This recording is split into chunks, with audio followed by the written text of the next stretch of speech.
안녕하십니까. 한국지역정보개발원과 프리드리히 나우만 재단이 공동 주최하는 2025년 제1회 온라인 정기 세미나를 시작하도록 하겠습니다.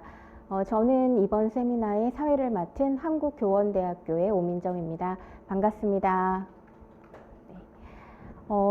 저희가 작년 9월 세미나 이후에 거의 반년 만에 여러분들을 찾아뵙는데요.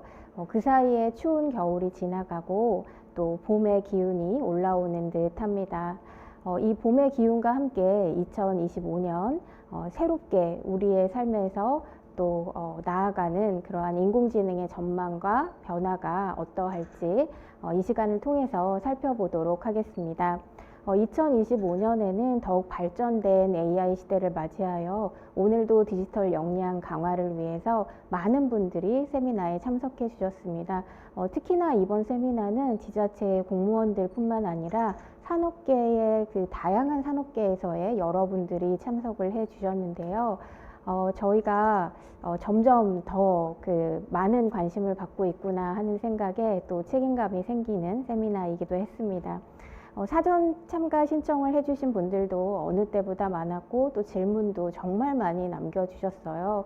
그래서 오늘도 여러분들의 궁금증을 해결하기 위해서 두 분의 인공지능 전문가분과 함께 말씀을 나눠보도록 하겠습니다.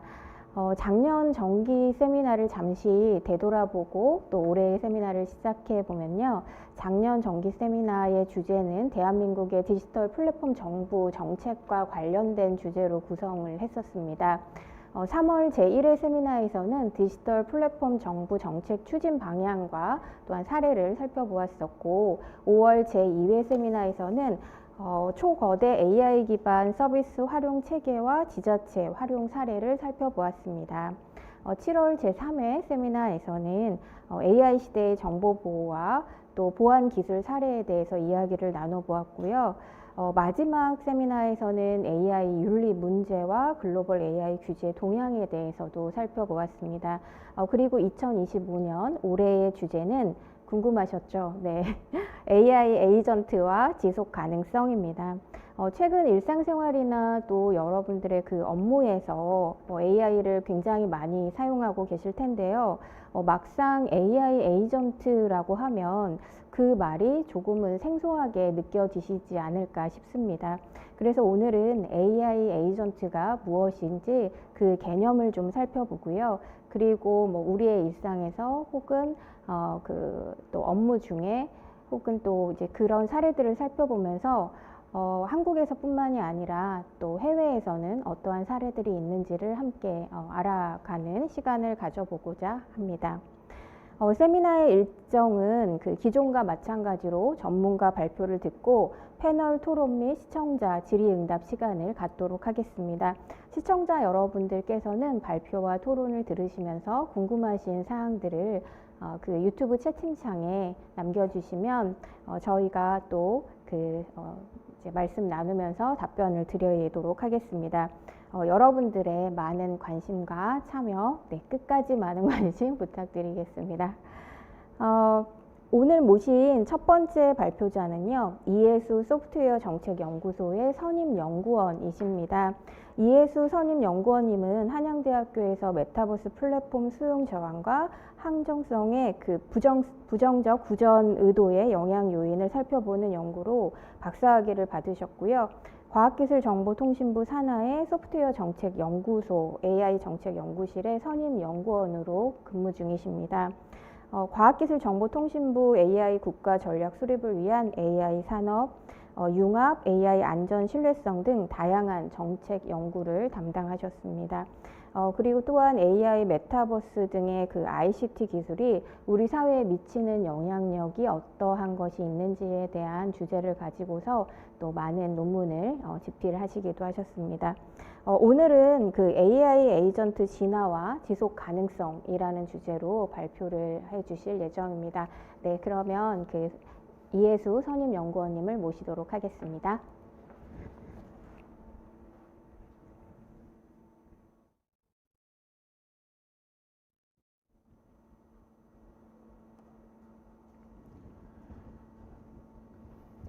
네, 안녕하세요. 소개받은 소프트웨어 정책연구소의 AI 정책연구실의 이혜수 선임연구원입니다.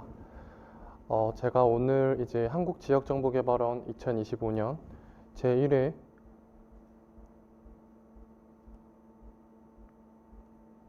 이렇게 해야 되나요? 그렇게 안 되나요?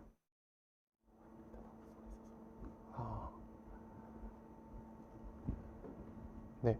한국지역정보개발원 2025년 제1회 온라인 정기 세미나에서 이제 AI 에이전트의 진화와 지속 가능성 주제로 발표를 하게 됐습니다. 네, 아까 사회자분께서도 말씀해 주셨던 것처럼 저희 그 소프트웨어 정책연구소는 과기부 이제 산하에 있는 연구소이고요. 과기부에서 이제 진행하는 어떤 인공지능 관련 다양한 정책 수립에 이제 도움이 되고자 하는 정책을 마련하고 있습니다. 네, 그럼 발표 시작하도록 하겠습니다.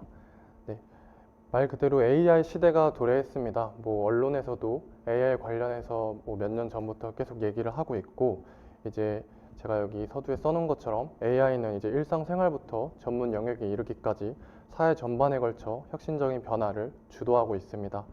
왼쪽에 이제 스타틱스타에서 이제 조사한 이제 그 연구 결과에 따르면 이제 AI의 발전은 전 세계 경제와 이제 산업 구조의 근본적인 변화에 영향을 미칠 전망인데요. 그 글로벌 시장 규모는 2023년부터 2030년까지 봤을 때 이제 약 15.72조 달러까지 이를 것으로 이제 전망이 됩니다. 이제 그 수치는 이제 한국 돈으로 변환을 하면은 이경 2,569조 원이니까 사실 상상도 하기 어려운 좀 수치의 전망이라고 보시면 될 것 같습니다. 왼쪽 아래 그립을 보시면은 이제 그 인공지능 이 시장의 전망에 대해서 이제 보수적인 관점과 이제 낙관적인 관점으로 이제 봤을 때 이제 보수적인 관점으로 해도 12.14조 달러로 굉장히 큰 수치고요. 아래 있는 그 글씨를 보시면은 이제 인공지능과 비교해서 코로나 시기 때 한창 유행했던 이제 메타버스도 이런 시나리오 이제 조사를 해봤을 때 이제 낙관적으로 봐도 이제 그 인공지능의 이 보수적인 전망과 굉장히 차이가 나는 수치라고 볼 수 있습니다. 결론적으로 이 AI는 우리 일상생활에서뿐만 아니라 지금 전 세계의 어떤 경제뿐만 아니라 산업 구조에도 굉장히 많은 영향을 미치고 있고요. 그럼으로써 이제 AI 자체가 이제 기술 패권의 중심이 되며 국가 경쟁력이 됐다고 볼 수 있습니다. 이 스탠포드 대학교에서 매년 스탠포드 AI 인덱스라는 조사를 진행을 하는데 여기서 다양한 어떤 조사를 하고 있지만 보시면은 그 각 나라에서 이제 국가 AI 전략을 이제 어떻게 세우고 있는지에 대한 조사도 진행을 한 바 있습니다. 근데 이 결과를 보시면은 약 75개의 국가가 AI 전략을 보고서 그 발간된 기준으로 공개를 했습니다. 사실 아프리카나 몇 개의 국가 빼고는 이제 미국이나 유럽, 아시아 등 대부분의 나라에서 이제 국가 AI 전략을 공개했고 지금 개발 중이고 이제 진행하고 있는 단계라고 보시면 될 것 같고요. 그만큼 이제 국가 경쟁력이 이제 AI 기술을 어떻게 활용하느냐가 이제 중시됐다고 보시면 될 것 같고 이렇게 AI 기술이 급속히 발전하면서 이 AI 주권이 국가 안보와 경제의 결정적 요소로 작용되는 시점이 왔다고 보시면 좋을 것 같습니다. 그래서 이렇게 AI 시대가 도래했고 이 AI 기술은 굉장히 많이 변화하고 진화하고 있습니다. 잘 아시겠지만 지금 굉장히 많이 AI의 어떤 활용 기술로서 이제 많이 회자되는 거는 사실 제너레이티브 AI죠. AI 기술은 이 생성형 AI를 통해서 일상화 단계에 진입을 했습니다. 그래서 왼쪽 아래 이제 그 그림을 보시면은 이것도 이제 가트너에서 이제 Hype Cycle for Artificial Intelligence라고 매년 이제 발간하는 자료인데요. 이 어떤 그 기술의 기술이 이제 시작되는 어떤 혁신되는 기점부터 해서 그 기술이 어떻게 이제 그 시기에 따라 변화하고 있는지를 보여주는 곡선이라고 보시면 될 것 같습니다. 그래서 제가 이 빨간색 표시된 부분을 보면은 이 생성형 AI는 기대의 정점을 넘어서 일상화의 단계에 진입을 한 단계라고 보시면 될 것 같습니다. 이 왼쪽 그림에 보시면은 저희가 오늘 얘기를 할 그 에이전트 AI의 어떤 기본적인 토대가 되는 어토노믹 시스템스라든지 멀티 에이전트 시스템스라든지 이런 것들은 아직 이 이노베이션 트리거 단계에 있는 것으로 지금 이 가트너에서는 발표를 했고요. 그 제너레이티브 AI 단계 같은 경우는 아까 말씀드린 것처럼 이제 어떤 일상화의 단계에 진입한 것으로 얘기를 많이 하고 있습니다. 다만 이 보고서에서도 말하는 것처럼 아직까지 그 생성의 AI가 굉장히 일상화의 단계에 진입을 했지만 어떤 지속적인 기술 개선과 이 현실적인 방안에 대해서는 아직 고민해야 될 시점이라고 얘기를 많이 하고 있습니다. 뭐 그에 따라서는 뭐 실용성이나 수익화 이런 부분에 대해서 뭐 국가에서뿐만 아니라 기업에서도 굉장히 고민이 필요한 시점이라고 생각을 합니다. 그리고 오른쪽에 이 맥킨지에서 최근에 발표한 자료를 보시면은 생성의 AI가 지금부터 어떻게 계속해서 2020년대부터 변화해왔는지를 보여주고 있는데요. 사실 현재 AI는 특정 작업에서 약 50%의 자동화의 수준에 도달했다고 이 보고서에는 보고 있고, 이 제너레이티브 AI가 텍스트 생성뿐만 아니라 이미지나 동영상까지 응답하고 변환할 수 있는 그 멀티모달 AI의 시대를 거쳐서 자율적 의사결정이 가능한 AI 에이전트로 진화하고 있다고 얘기를 하고 있습니다. 그러면 이제 이 제너레이티브 AI가 이제 AI 에이전트 시대로 이제 넘어가는 우리가 놓여 있는 이 과정에서 도대체 그러면 AI 에이전트가 뭔지 한번 정의를 한번 해보고 넘어가야 될 것 같은데요. 사실 AI 에이전트는 그렇게 지금 완성됐다고 보기보다는 굉장히 지금 발전되고 있는 어떤 하나의 기술이라고 보시면 좋을 것 같고, 사실 그렇기 때문에 합의된 정의가 부재합니다. 다만 이제 공통적으로 목표 달성이나 상호작용, 독립적 의사결정의 능력을 많이 자료에서 강조를 하고 있습니다. 우선 AI 에이전트에 대한 학술적 정의와 기업의 정의로 한번 나눠서 그 정의를 한번 살펴보고자 하는데요. 학술적으로 AI 에이전트 관련 연구에서는 AI 에이전트를 단순한 어떤 에이전트나 우리가 보통 많이 알고 있는 어떤 AI 모델과 구별하여 설명을 많이 합니다.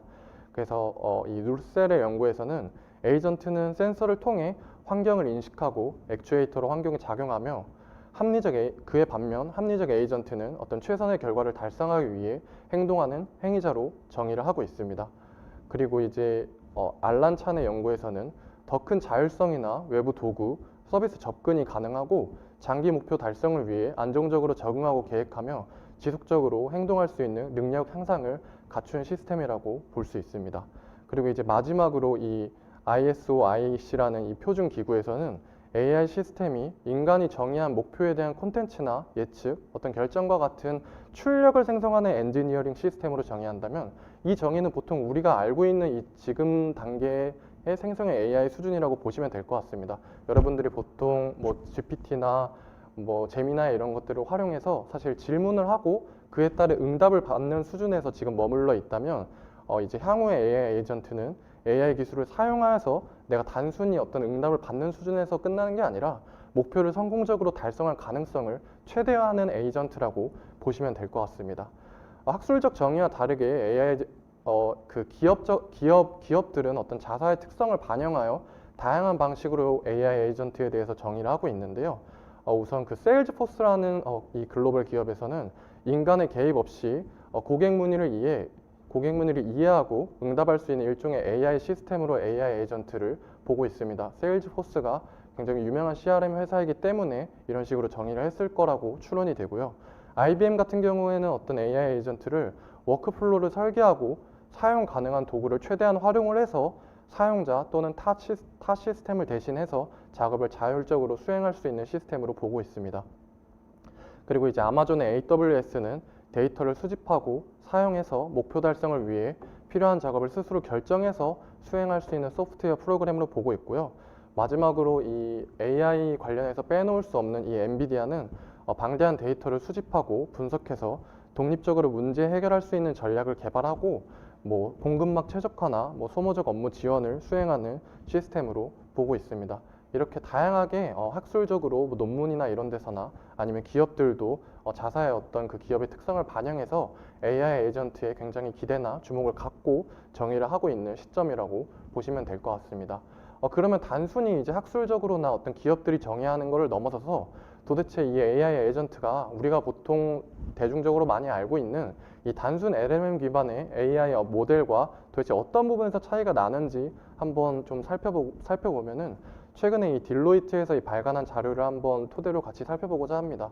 그래서 우리가 보통 알고 있는 일반적인 언어 모델은 사실 출력 프로세스 자체는 자동화됩니다. 우리가 물어보면은 당연히 응답되는 과정은 자동화돼서 나오겠죠. 하지만 단순히 응답되는 것 뿐이지 그게 전체 어떤 워크플로우를 계획하거나 조율하는 데는 제한이 있습니다. 다만 AI 에이전트는 어떤 사용자의 목표 달성을 위해 자율적으로 다단계 계획을 수립하고 제가 어떤 질문을 했을 때 아니면 어떤 비행기표 같은 걸 예약을 해달라고 했을 때 그 목표를 바탕으로 자율적으로 이 AI 에이전트가 어떤 계획을 수립해서 실행하고 실시간 피드백 따라서 작업 조정도 가능하다고 보시면 굉장히 이해하기가 쉬울 것 같습니다. 그 외에 LLM 모델은 어떤 메모리 유지나 미세 조정 기능이 굉장히 제한적입니다. 그래서 우리가 최근에 이제 어떤 물어본 질문이나 이런 거를 기억에 해서 이 LLM 모델이 응답하는 반면에 이 AI 에이전트 같은 경우에는 이 메모리 유지나 미세 조정 기능이 굉장히 넓고 시스템 내 여러 어떤 에이전트 간의 메모리 공유도 가능하기 때문에 굉장히 기본적인 LLM 모델보다는 이제 다방면에서 활용 가능하다고 보시면 좋을 것 같습니다. 그 외에 이제 LLM 모델은 사실 우리가 어떤 응답을 했을 때 물론 웹 검색이나 이런 정도의 수준에서는 이제 그 검색을 해서 우리가 원하는 질문에 응답을 하는 수준이긴 하지만 사실 어떤 특정 API를 호출하거나 이런 부분에 대해서는 아직까지 굉장히 제약이 많습니다. 다만 이 AI 에이전트는 외부 도구, API 같은 것도 이제 활용을 해서 이 최대한의 이 어떤 계획을 실행하는데 도움을 준다고 보시면 좋을 것 같습니다. 마지막으로 이 LLM 모델 같은 경우에는 학습 데이터 기반의 어떤 지식이나 확률적 추론에 의해서 어떤 굉장히 정확성이나 신뢰성이 제한적이라고 볼 수 있는 반면에 이 AI 에이전트는 특정 작업에 특화된 기능이나 장기 메모리를 활용해서 결과를 검증하고 개선하기 때문에 기존 AI보다는 굉장히 높은 정확성과 신뢰성을 제공한다고 보시면 좋을 것 같습니다. 그리고 이제 한 가지 더 조금 쉽게 설명하기 위해서 하나 이 개념을 더 갖고 와서 설명을 드리자면은 이 가트너에서 또 최근에 발간한 보고서에서 이 AI 에이전트를 굉장히 주목할 만한 기술로 보고 이 AI 에이전트를 정의함에 있어서 이 AI 에이전시 갭이라는 어떤 정의를 갖고 와서 정의를 하는 그 모습을 보였습니다. 그래서 이 AI 에이전트는 AI 에이전시의 갭을 좁히면서 완전히 독립성을 갖춘 AI 시스템으로 진화할 전망이라고 봤는데요. 오른쪽에 그 이미지를 보시면은 맨 이 오른쪽에 있는 게 휴먼 에이전시, 어떻게 보면은 우리가 가장 궁극으로 지금 추구하고 있는 이 AI 에이전트의 향후 전망이라고 보시면 될 것 같고요. 가운데에 있는 LLM 베이스드 어시스트 같은 경우는 우리가 지금 보편적으로 많이 활용하고 있는 이 생성형 AI라고 보시면 될 것 같고, 이 디터미니스틱 챗봇 같은 경우는 단순히 그냥 우리가 어떤 질문을 했을 때 그냥 사실 기본적인 어떤 응답 수준밖에 안 되는 그런 전통적인 챗봇이라고 보시면 될 것 같습니다. 그래서 이 가트너에서는 이 AI 에이전시 갭을 로우 에이전시와 하이 AI 에이전시를 끝에 두고 지금 얘기를 하고 있는데요.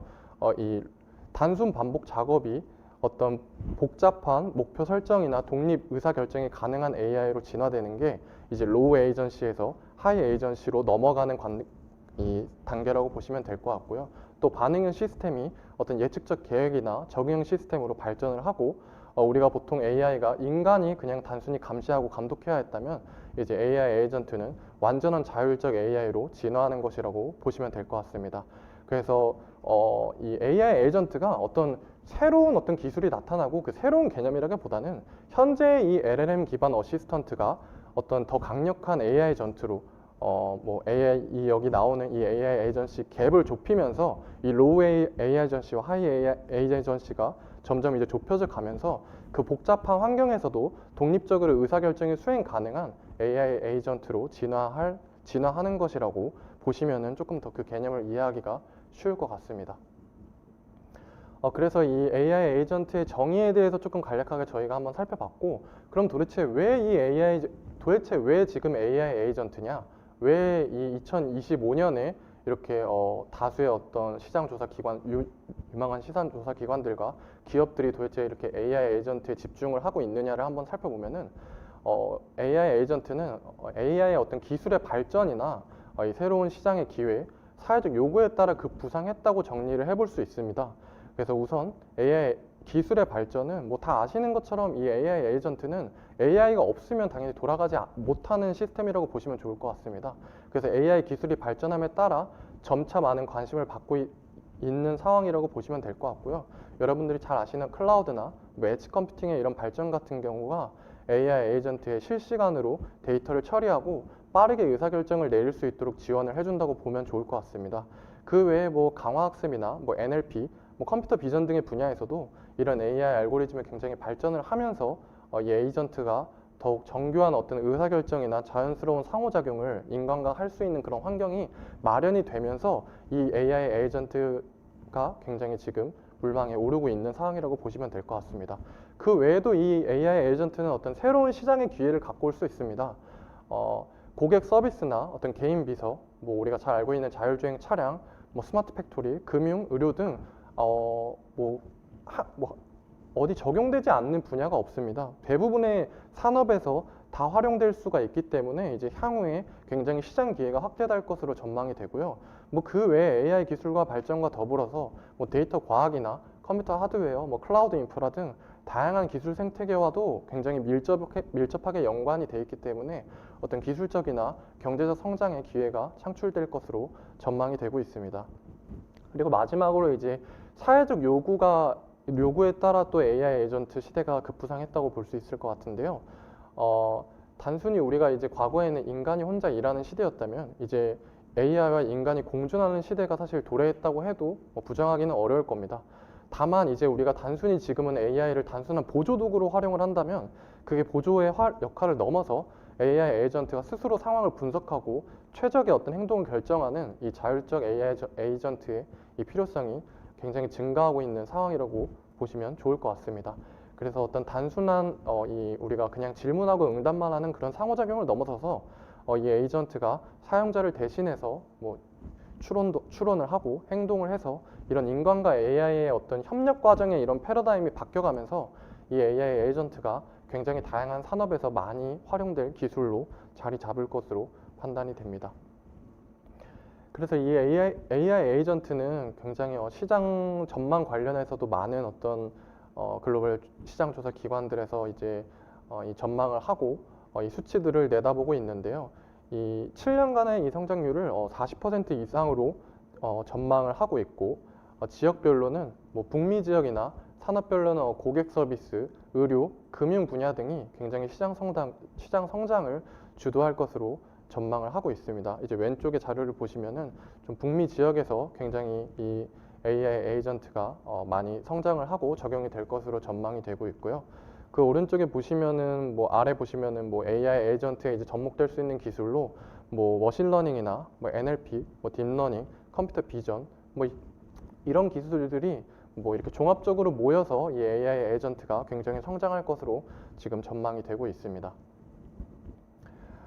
그러면 이렇게 조금 서두에 AI 에이전트에 대한 어떤 도래나 이제 이 정의 이런 거에 대해서 조금 한번 저희가 살펴봤다면은 이 AI 에이전트의 어떤 핵심 구성 요소나 한번 기본 작동 방식을 좀 간단하게 살펴보고자 합니다. 이 자료는 이 구글에서 이 제공한 이 AI 에이전트 관련된 이 백서 같은 것이라고 보면 될 것 같은데요.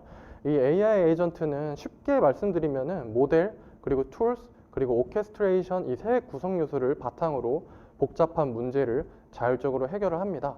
그래서 우선 핵심 구성 요소로 모델을 한번 살펴보시면은 말 그대로 우리가 모두 알고 있는 LLM 모델 이런 것처럼 그냥 에이전트의 어떤 의사 결정을 담당하는 핵심 요소라고 보시면 될 것 같습니다. 그래서 사용자 지침 기반의 어떤 추론으로 논리 프레임워크를 바탕으로 해서 수행이 된다고 보시면 될 것 같습니다. 어떻게 보면은 이 AI 에이전트를 담당하고 있는 머리라고 보시면은 굉장히 이해하기가 쉽겠죠.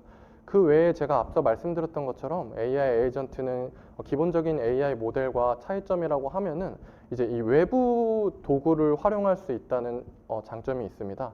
그래서 에이전트가 외부 데이터나 서비스와 상호작용할 수 있도록 지원하는 요소를 이 툴이라고 얘기를 하고 실제 세계와 연결되는 핵심 통로의 역할을 한다고 보시면 될 것 같습니다. 그 외에 이제 오케스트레이션이라는 이 요소도 있는데요. 정보를 수집하거나 내부 추론을 수행하고 다음 행동이나 결정을 내리는 과정을 관리하는 핵심 요소라고 보시면 될 것 같습니다. 그래서 오른쪽에 이 AI 에이전트의 작동 방식을 한번 살펴보시면은 이제 이 사용자가 내가 취리로 오스트리아에서 그 취리로 가는 비행기 티켓을 예약해달라고 했을 때 이 AI 에이전트가 사고를 하고 추론을 하고 실제 행동을 하고 뭐 관찰을 해서 마지막 이 응답을 불러일으키는 이 과정을 쭉 나열해 놓은 것이라고 보시면 될 것 같습니다. 그 과정에서 당연히 모델이나 오케스트레이션 툴스는 당연히 동시에 작동이 되고 이제 아까 제가 말씀드렸던 것처럼 툴스로는 플라이트나 뭐 항공권을 뭐 직접 조회를 해본다든지 뭐 아니면 그와 관련된 장소를 검색을 해본다든지 뭐 이런 것들이 뭐 이렇게 다 복합적으로 활용될 수 있다고 보시면 될 것 같습니다. 그 외에 이 AI 에이전트는 사실 이 제가 아까 앞에서 말씀드렸던 이 기본적인 어떤 이 사용자의 질문에 응답을 내는 어떤 그 방식 외에 이제 다양한 심층 작동 방식이 있는데요. 뭐 제가 여기서 말씀드릴 거는 뭐 기본적인 거지만 어쨌든 기초적으로라도 한번 말씀을 드리면은 이제 리플렉션이나 뭐 자기 비판, 뭐 사고의 사슬, 뭐 생각의 나무, 하위 목표 설정 같은 것들이 이 AI 에이전트의 심층 작동 방식이라고 보시면 될 것 같습니다. 그래서 이 AI 에이전트는 추론과 행동을 단순 반복하면서 이 수행하도록 설계된 이 리액트, 제가 앞에서 보여드렸던 이 리액트 프레임워크 외에 이 자기 성찰이나 비판, 뭐 단계 전략적 사고, 하위 목표 설정 등을 통해 이제 수행을 한다고 보시면 될 것 같은데요. 간략하게 설명을 드리면은 이 성찰 같은 경우에는 이 전체적인 사고 과정을 전략을 되돌아보면서 전반적인 개선점을 고민을 하고 이전의 실수를 수정해서 반복적으로 개선을 하는 작업이라고 보시면 될 것 같습니다. 뭐 그리고 자기 비판 같은 경우는 이 AI 에이전트가 개별 사고 단계에서 이 자기가 잘못했던 그 행동 오류를 식별을 하고 구체적으로 실수를 이제 비판하는 과정을 거치면서 이제 계속 학습을 통해서 향후에는 이런 결과를 도출하지 않게 이제 하는 과정이라고 보시면 될 것 같습니다. 그 외에 이제 사고의 사슬이나 이제 생각의 나무 같은 이 AI 에이전트의 심층 작동 방식도 있는데요. 이 사고의 사슬 같은 경우는 이 복잡한 문제를 해결하기 위해 논리적 사고 과정을 이 단계별로 거쳐서 추론 능력을 향상시키는 이 엔지니어링이라고 보시면 될 것 같고, 이 생각의 나무 같은 경우는 이 각 경로를 어떤 평가, 최적의 해결책을 선택하기 위한 프롬프트 엔지니어링이라고 보시면 될 것 같습니다. 그래서 여기 제가 오른쪽에 이미지에 보여드리는 것처럼 이 앞에 말씀드렸던 것처럼 에이전트는 어쨌든 이 모델이나 이제 툴, 이제 이 오케스트레이션을 갖고 움직이는데 이제 이 다양한 어떤 심층 작동 방식을 통해서 이렇게 또 운영될 수 있다는 것을 이해하시면 좋을 것 같습니다. 그리고 이 AI 에이전트는 제가 앞에서도 말씀드렸던 것처럼 우리가 보통 알고 있는 이 LLM 모델이랑 다르게 이 툴스, 외부 도구를 활용할 수 있다는 어떻게 보면은 이 장점이 있다고 보시면 될 것 같은데요. 이 도구를 활용한 AI 에이전트의 확장으로 보통 이제 저희가 많이 얘기하는 게 이 확장, 함수, 데이터 저장소 이런 것들을 많이 얘기를 합니다. 그래서 한번 차례차례 같이 한번 살펴보시면은 이 확장 같은 경우에는 이 AI 에이전트는 확장을 통해 이 실시간 정보를 얻고 시스템을 제어 그리고 복잡한 작업을 자동화할 수 있다고 보시면 될 것 같습니다. 우리가 보통 잘 알고 있는 이 확장 코드는 미리 구현된 이 확장 코드를 통해서 API 호출에 필요한 그 인증이나 매개 변수를 설정하고 응답 처리 등을 담당을 한다고 보시면 될 것 같습니다. 다만 이런 게 이제 단일 API를 연동해서 에이전트의 어떤 활용 범위를 확장해서 사용자에게 더 폭넓고 통합적인 서비스를 제공 가능한다고 보시면 될 것 같습니다. 뭐 우리가 아까 앞에서 말씀드렸던 것처럼 뭐 내가 AI 에이전트한테 뭐 이 오스트리아에서 뭐 취리로 뭐 갈 수 있는 뭐 비행기 티켓 같은 것을 뭐 예약할 수 있는 방안을 알려달라고 했을 때 그냥 사실 이 AI 에이전트가 뭐 그 항공 사이트나 뭐 이런 데 접근하기는 어렵거든요. 그런 것들이 다 API 호출을 통해서 쉽게 이루어진다고 보시면 될 것 같습니다. 지금의 어떤 그 우리가 많이 활용하는 사실 GPT나 이런 부분에 대해서는 이제 한계가 있는 부분이죠. 그래서 그런 부분에 대해서 차이가 있다고 보시면 될 것 같고요. 그 외에 이제 보통 저희가 알고 있는 이 함수키 같은 것을 활용해서도 이 AI 에이전트의 확장이 이루어지곤 합니다.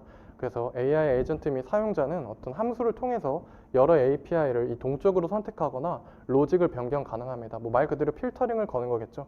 그래서 확장에 비해 더 세밀한 제어가 가능하고 특히 보안이나 어떤 인증 제약으로 에이전트가 직접 API를 호출할 수 없는 경우에도 굉장히 용이하게 활용될 수 있다고 보고요. 뭐 다양한 프로그래밍 언어를 사용해서 유연하게 함수 구현이 가능하다는 것도 AI 에이전트의 장점이라고 보시면 될 것 같습니다. 그 외에 이제 AI 에이전트는 이렇게 외부의 어떤 API 호출이나 함수를 통해서 호출해 오는 것 외에 이제 이 데이터 저장소를 이용할 수 있다는 또 장점이 있습니다. 그래서 이 AI 에이전트는 이 데이터 저장소를 통해서 학습 데이터 외에 이 추가적인 정보를 활용해서 더욱 정확하고 유용한 답변을 제공이 가능하겠죠. 뭐 기업에서 갖고 있는 뭐 소비자 내부 데이터라든지 뭐 사용자 활동이라든지 뭐 프로필 정보라든지 이런 것들을 활용을 해서 어떤 그 소비자들에게 맞춤형 정보를 내는데 굉장히 좋게 활용이 된다고 보시면 될 것 같습니다. 그리고 이 AI 에이전트가 사실 이제 이 단일로만 움직이지는 않고 이 다중 AI 에이전트를 통한 협력도 가능한데요. 이 AI 에이전트는 이 다중 에이전트 시스템을 통해서 협력하여 복잡한 문제를 해결할 수 있다는 이 장점이 있습니다. 그래서 간단하게 이 설명을 드리면은 이 여러 지능형 에이전트가 함께 작동하여서 각각의 어떤 특정 작업을 처리하고 전반적인 효율성과 문제 해결 능력이 향상되는 것이라고 보시면 될 것 같습니다. 그래서 오른쪽에 보시면은 이 하나하나 다 설명드리면 좋은데 시간 제약상 뭐 싱글 에이전트나 뭐 네트워크, 뭐 슈퍼바이저, 뭐 하이라키얼, 뭐 커스텀 이런 뭐 다양한 다중 AI 에이전트 방식이 있다고 보시면 될 것 같습니다. 그래서 기업에서 이 여러 이 AI 에이전트를 다중 AI 에이전트를 여러 방식에 따라 활용하고 있다고 보시면 될 것 같습니다. 그래서 이 다중 AI 에이전트를 통한 협력 사례도 굉장히 많이 있는데요. 특히 빅테크 기업들은 이 다중 AI 에이전트 프레임워크 연구 결과를 공개하면서 향후에 본인의 어떤 서비스에 이런 것들이 접목될 준비를 하고 있다고 보시면 좋을 것 같습니다.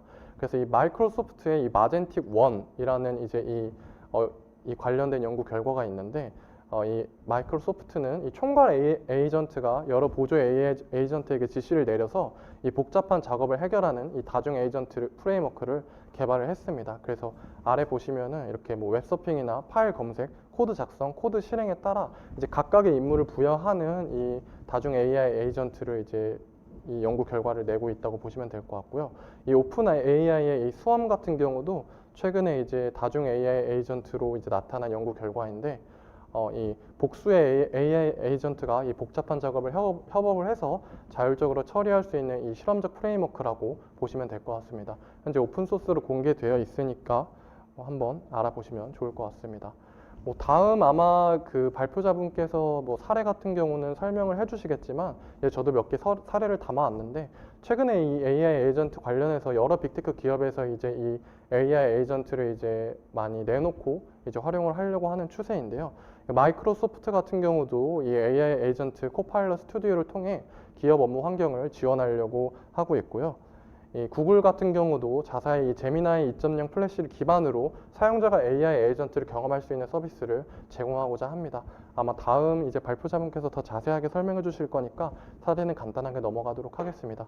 그 외에 뭐 엔트로픽이나 오픈 AI 같은 곳에서도 뭐 이 AI 에이전트를 굉장히 이제 많이 활용을 하려고 노력을 하고 있는 상황입니다.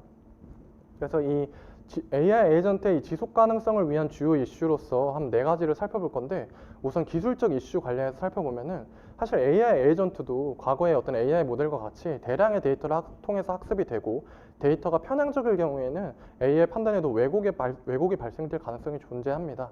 뭐 오른쪽에 한번 그림을 보시면은 이 AI 에이전트 사례로 챗봇 같은 경우에는 사용자 인터페이스 모듈과 여러 구성 요소로 이루어져 있기 때문에 각 구성 요소가 사실 여러 편향의 원천이 될 수가 있습니다. 챗봇의 설계 단계부터 뭐 사용자와 상호작용하는 단계 그리고 이런 것들이 이제 사회에 사람들에게 배포되는 여러 단계에서 애초에 처음부터 그런 편향된 데이터로부터 AI가 학습을 하게 되면은 이런 편향이나 이 정확성 문제가 굉장히 향후에도 이슈가 될 수 있기 때문에 AI 에이전트가 편향된 출력을 생성하는 것을 방지하고 어떤 사용자와 상호작용이 특정 주제에 집중하도록 돕고 의도하지 않은 행동을 하지 않도록 안전 장치를 빠르게 마련할 필요가 있다고 보고 있습니다. 그 외에 이제 사회적으로나 윤리적, 법적 이슈도 굉장히 지속 가능성을 위한 주요 이슈로 대두가 되고 있는데요. 사회적 영향으로는 당연히 뭐 이제 AI 에이전트 확산으로 이 단순 반복 업무가 감소가 되면서 이제 이런 사례가 많이 증가할 전망이므로 이제 아직 전반적 어떤 고용 감소까지는 나타나고 있지 않지만 이제 일자리 대체나 직업의 성격 변화로 이어질 가능성이 존재하기 때문에 굉장히 어떤 사회적으로 우려의 시선이 존재가 합니다. 그래서 경제적 불평등 심화 가능성 어떤 측면에서 반드시 해결책이 논의돼야 될 것이고요. 그 외에 이제 윤리적 이슈로는 당연히 이 AI 에이전트가 어떤 개인화 서비스 제공 가능해서 사용자 개인정보 침해나 어떤 데이터 유출 위험이 더 증가될 것이라는 얘기도 많이 있습니다.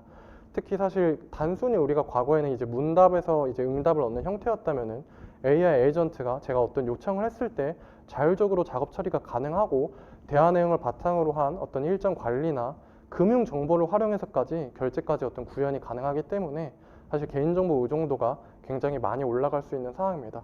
사실 그렇기 때문에 이 AI 에이전트 개발이나 사용 과정에서 이런 뭔가 윤리를 위반을 했을 때 엄격한 제재를 부과하는 어떤 규제 프레임워크가 빨리 마련이 필요한 시점이라고 봅니다. 그리고 이제 마지막으로 법적 이슈는 사실 이거는 뭐 과거에도 굉장히 선례가 많았던 일인데 AI 에이전트가 당연히 점점 더 많은 결정을 이제 독립적으로 내리게 될 거기 때문에 과연 어떤 문제가 발생을 했을 때 도대체 책임 소재가 인간이 돼야 되냐 아니면 AI 에이전트가 돼야 되냐 이런 문제도 향후에 계속 법적으로 이슈가 될 상황 같은데요. 특히 자율주행차 같은 경우에서 이런 이슈가 계속 발생할 수 있다고 봅니다. 그래서 제가 아래 이미지를 보여드린 것처럼 최근에도 이런 어떤 법적 사례가 많이 발생을 하고 있고 이런 부분들이 좀 해결이 되기 위해서는 이제 사용자에게 어떤 영향을 미치는지 이런 부분이 잘 좀 이해가 되고 이런 기술이 잘 접목이 되는 게 중요할 것 같다고 생각을 하고 있습니다. 그래서 이제 마지막으로 좀 AI 에이전트의 향후 전망에 대해서 좀 얘기를 한번 드려보겠습니다. 가트너에서 이제 매년 이 최상위 이 10대 전략 기술을 이제 발표를 하는데 이 AI 에이전트가 2025년에 이 최우선 기술로 이제 꼽혔습니다. 그래서 가트너 같은 경우에는 이 AI의 필수성과 위험, 뭐 컴퓨팅의 새로운 지평, 인간 개개 시너지 이런 3개 주제 영역으로 분류해서 10대 트렌드를 제시했는데 사실 뭐 조금 엄밀히보다는 조금 이렇게 보편적으로 그러니까 넓게 따져보면은 사실 이 10개의 기술 중에 AI가 접목되지 않을 그리고 접목되지 않은 기술은 사실 없다고 보면 됩니다. 그래서 AI 에이전트나 어떤 AI 거버넌스 플랫폼, 뭐 로봇이나 이런 것에도 이제 AI 관련 기술이 굉장히 다수 포함이 되어 있고요. 실제로 이제 2028년까지 엔터프라이즈 소프트웨어 앱의 어떤 33%에 AI 에이전트가 포함될 것으로 예상이 되고 이를 통해서 업무 결정의 15%를 자율적으로 내릴 수 있을 것으로 전망을 하고 있습니다. 그 외에 뭐 다양한 어떤 기기나 저희가 요새 많이 얘기하고 있는 피지컬 AI 같은 경우에도 이런 AI 에이전트가 내장될 것으로 전망이 되고요. 다만 이와 함께 어떤 사용자 의도에 부합하는 이 견고한 안전장치의 필요성도 반드시 강조가 돼야 되고 신뢰할 수 있는 AI 기술을 구축하기 위해서 이 AI를 꼭 잘 발전을 시켜야 될 것 같습니다. 그래서 이 마지막으로 이 향후 전망을 한번 좀 단기적으로 장기적으로 살펴보면은 AI 에이전트는 이 기술적 혁신이나 사회적 변화를 이끄는 어떤 주요 요소로 자리 잡을 것으로 예상이 되고 기업의 업무뿐만 아니라 우리 개인의 삶에도 굉장히 깊이 통합된 형태로 발전을 하면서 이 의사결정의 혁신적인 변화를 가져올 것으로 전망이 됩니다. 뭐 단기적으로는 어떤 고객 지원이나 데이터 분석, 대화형 인터페이스 등 상용화 가능성이 높은 분야에서 빠르게 도입이 예상이 되고요. 장기적으로 보면은 인간의 일상이나 어떤 비즈니스 운영에 통합이 되면서 자율성이 높아지고 의사결정 능력이 크게 향상될 전망입니다. 네, 여기까지 제 발표는 하도록 하겠습니다. 네, 감사합니다.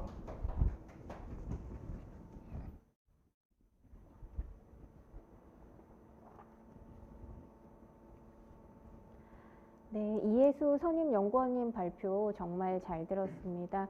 발표를 통해서 인공지능 에이전트에 대한 학술적인 정의와 또한 기업의 정의를 알 수 있었는데요.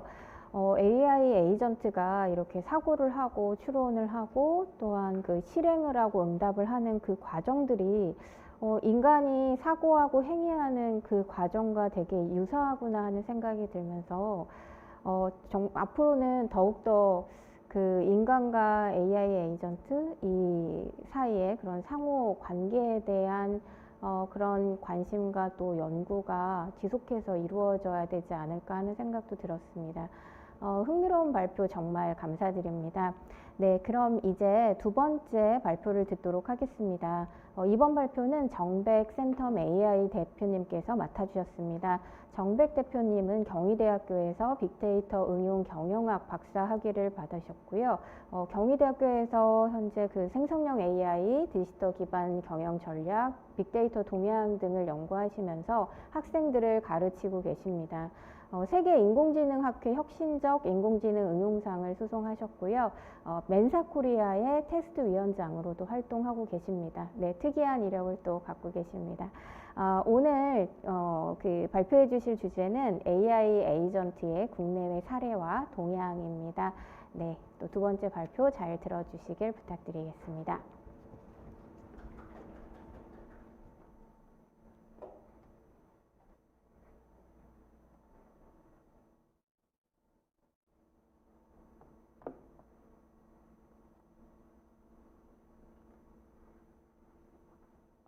네, 안녕하세요. 오늘 온라인 세미나 두 번째 발표를 맡은 센텀 AI 대표 정백이라고 합니다. 반갑습니다. 네, 앞서서 저희 서윤연구원님께서 AI 에이전트 개념에 대해서 되게 잘 설명을 해주셨는데 사실 또 앞서 말씀해 주셨던 것 중에 하나가 아직 AI 에이전트라는 개념이 이제 보통 그동안 계속 에이전트라는 개념이 이어오긴 했지만 작년 말부터 또 화두가 돼서 굉장히 연구가 많이 이루어지고 있다 보니까 정확하게 딱 어떤 개념이 딱 잡혀 있지 아직 않은 상태로 저도 그렇게 이제 알고 있습니다. 그래서 지금 제가 좀 설명드리려고 하는 내용은 AI 에이전트의 국내외 어떤 사례와 동향을 설명을 좀 드릴 텐데 조금 이제 가벼운 마음으로 AI 에이전트가 요즘 어떤 사례들이 있는지 조금 봐주시면 좋을 것 같고요.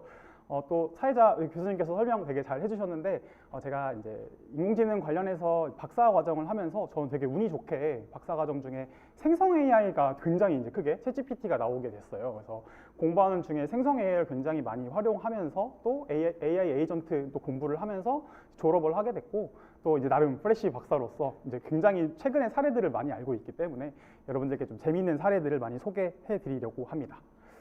그래서 이 AI 에이전트 제가 앞서 조금 이게 개념이 딱 명확하지 않다라고 설명을 드리기도 했지만 그래도 이제 특징으로 정리된 부분들이 있죠.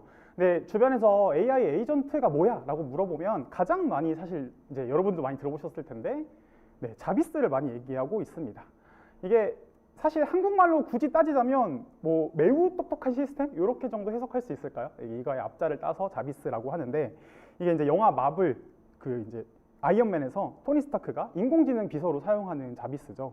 그래서 이제 데이터를 분석해서 정보를 제공해주고 어떤 이 토니 스타크의 일정도 정리해주고 위기 상황에서 이제 뭐 알람도 해주고 이런 정말 AI 비서, 나를 위한 비서 이런 느낌이 드는데 가장 AI 에이전트에 가장 적합한 딱 그 상징이 아닌가 싶습니다.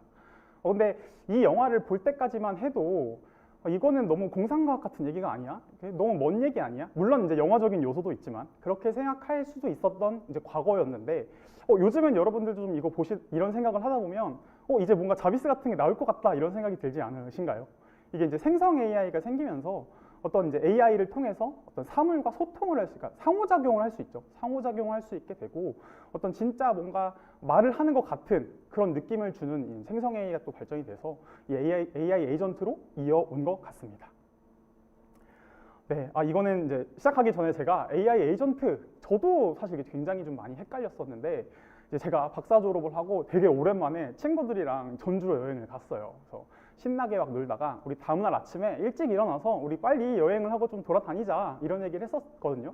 근데 이제 여행 가면 결국 친구들이랑 밤늦게 막 대화하고 그렇게 잠이 들었죠. 근데 친구가 충전기를 꽂아놓은 상태로 알람을 엄청 많이 맞춰놓은 거예요. 여러분들은 한 번에 잘 일어나시나요? 저도 뭐 알람을 여러 번 맞추긴 하는데 근데 우리 굉장히 다들 피곤한 상태잖아요. 근데 이제 알람이 계속 울려요. 그래서 이제 알람 좀 꺼, 알람 좀 꺼 이렇게 했는데 굉장히 피곤한 상태였거든요, 제가 그때. 근데 친구가 딱 이렇게 한마디 하더라고요. 시리야, 알람 다 꺼줘. 지금 제 핸드폰 시리가 울렸는데, 네, 딱 그렇게 하니까 이제 오른쪽에 있는 것처럼 알람을 이렇게 다 꺼주더라고요. 근데 제가 그때 굉장히 피곤하고 졸린 상태였는데 문득 이게 AI 에이전트일 수 있겠다라는 생각이 들었습니다. 그래서 이 애플에서도 이 시리가 음성 비서로서 어떤 이제 애플 인텔리전스 이렇게 AI 에이전트를 만들겠다. 물론 지금은 아직 제 핸드폰에는 애플 인텔리전스가 반영되진 않았지만 뭐 요즘 갤럭시 모델이라고 하든지 뭐 애플이라든지 이렇게 어떤 이제 핸드폰 모바일 형태로 에이전트가 왔다라고 생각을 하고 지금 이제 에이전트 요소 제가 세 가지, 자율적인 의사결정, 목표 지향성 행동, 상호작용 어느 정도는 이제 에이전트의 기능, 에이전트 말 그대로 대리인이잖아요. 그러니까 뭔가 내가 말을 해서 그것들을 이제 비서처럼 해주는 건데 아직 뭐 AI 요소가 사실은 좀 부족하지만 이게 딱 AI 에이전트다라고 말하기 사실 좀 어려울 수 있지만 어떤 이런 특성을 가지고 AI가 이렇게 소통을 하고 상호작용을 하면서 나를 이제 어떤 해주는, 나를 이렇게 지켜주고 나의 요구를 반영해주는 그런 AI 비서의 개념으로 봐주시면 좋을 것 같아서 이 사례를 한번 소개를 해봤습니다. 조금 더 직관적으로 이해가 되시죠? 네, 그러면 조금 더 우리가 생각을 해봐야 하는 게 챗GPT와 작년에 이제 또 엄청 화두가 된 퍼플렉시티입니다. 챗GPT는 사실 이제 이것도 앞서서 에이전트 개념 얘기해 주실 때 어떤 원천 모델이 되는 그 이제 GPT-4, GPT-4.5 그리고 이제 추론 모델로 5.1, 5.3 이렇게도 이제 나오게 됐는데 이제 유료 버전이다 보니까 그래서 이렇게 원천 모델 자체가 있고 이거를 채팅할 수 있는 어떤 형태로 만들어진 게 챗GPT인데 챗GPT도 어느 정도는 AI 에이전트의 특성을 사실 가지고 있죠. 내가 어떤 필요로 하는 것들을 예전에는 그냥 언어 모델로서 답변만 하는 형식이었는데 그 안에 이제 웹을 검색해 주거나 내가 필요로 한 것들을 어떤 명령을 해서 찾아주고 그것들을 정리해서 답변을 해주고 그렇게 좀 AI 에이전트 같아 보이는 형태로 이어지는 것 같다라는 생각이 좀 들었고요.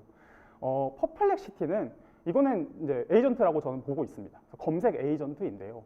제가 한번 예시로 이제 오늘 주제가 AI 에이전트의 국내 사례와 국외 사례를 찾아줘라고 이렇게 입력을 하니까 퍼플렉시티가 이거 역할을 나눠주죠. 저는 이제 프로 모델을 사용하다 보니까 프로 검색이라고 되어 있는데 그래서 먼저 AI 에이전트의 국내 사례를 찾아주고 국외 사례를 찾아주고 이 찾아온 어떤 웹페이지를 모아서 답변을 해주고 좀 뭔가 에이전트가 이제 자율적으로 행동하는 이런 부분도 에이전트의 한 요소잖아요. 그래서 그런 것들을 찾아와서 어떤 사람과 챗을 통한 상호작용을 통해서 목표로 하는 답변을 내주고 그래서 퍼플렉시티가 이제 검색 에이전트다. 그래서 재작년까지는 이제 챗GPT 혁명이다라고 표현했고 작년에 나온 어떤 AI 서비스 중에는 또 퍼플렉시티가 굉장히 주목받는 어떤 형태이고 이런 것들이 에이전트가 아닌가라고 해서 이 시장에서 점점 에이전트 연구가 발달하고 있지 않았나라는 그런 이제 사례로서 흐름을 한번 살펴봤습니다.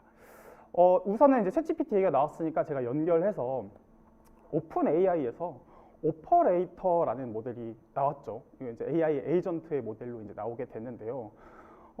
이 오퍼레이터가 아마 제가 이제 이 세미나에 발표를 해달라고 이제 연락이 올 때쯤 이 오퍼레이터가 딱 나왔는데 이게 사실은 이제 1월에 공개가 되다 보니까 이 AI 에이전트 굉장히 저도 써보고 싶었는데 이제 미국에만 출시가 돼가지고 이제 그때 이제 막 발표를 준비할 때는 활용이 잘 안 되다가 이제 2월 말부터 여러 국가, 이제 한국뿐만 아니라 여러 국가에서 이제 활용을 할 수 있게 돼서 저도 한번 써보면서 여러분들께 소개를 좀 한번 말씀을 드려야겠다라고 생각을 하게 됐고요. 이게 이제 실제로 어떤 웹브라우저를 통해서 다양한 작업들을 자동으로 수행하는 능력을 갖고 있는 AI 에이전트입니다. 근데 여러분들 보통 이제 챗GPT 쓰시거나 유료 버전 쓰시는 분들은 이제 플러스 정도 쓰시고 그러니까 월 한 $20 정도 구독하시는 유료 모델을 쓰고 계신데 이건 이제 프로 사용자만 우선 공개가 되어 있습니다. 그래서 뭐 유튜브나 이런 거 찾아보시면 사실 이제 많은 사례들이 있긴 하지만 제가 어쨌든 여러분들께 설명드리기 위해서 한번 써본 이제 이 사례를 설명을 좀 드리면 이게 웹브라우저에서 어떤 자동적으로 작업을 수행하는 게 조금 신기하다 그리고 기대감이 된다 이런 생각이 들었습니다.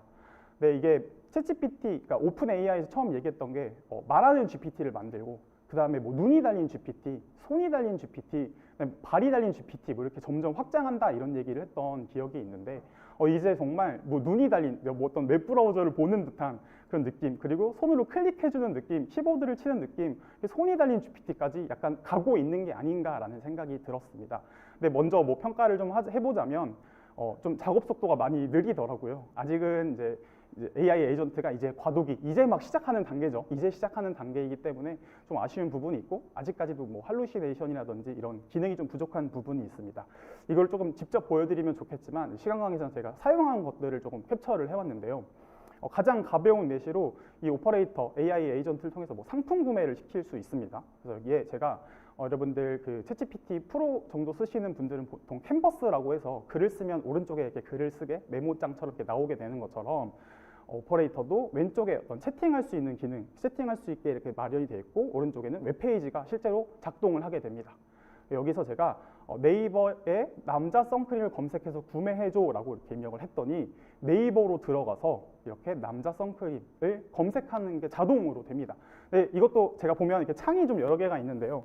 이것도 이제 실 사례 같은 것들을 좀 설명드리면 처음에는 어떤 한 쇼핑몰 업체를 지정을 해서 제가 거기에서 구매해달라고 했더니 이게 이제 뭐 자동으로 접속하는 어떤 기계가 접속하는 그러니까 뭐런 매크로 형태로 접속하면 차단이 되는 경우가 있어가지고 아직 그러니까 이런 제한점들은 많다. 근데 네이버는 아무래도 이제 검색 엔진이다 보니까 그래도 비교적 이런 것까지는 잘 이어져 갔던 것 같고요.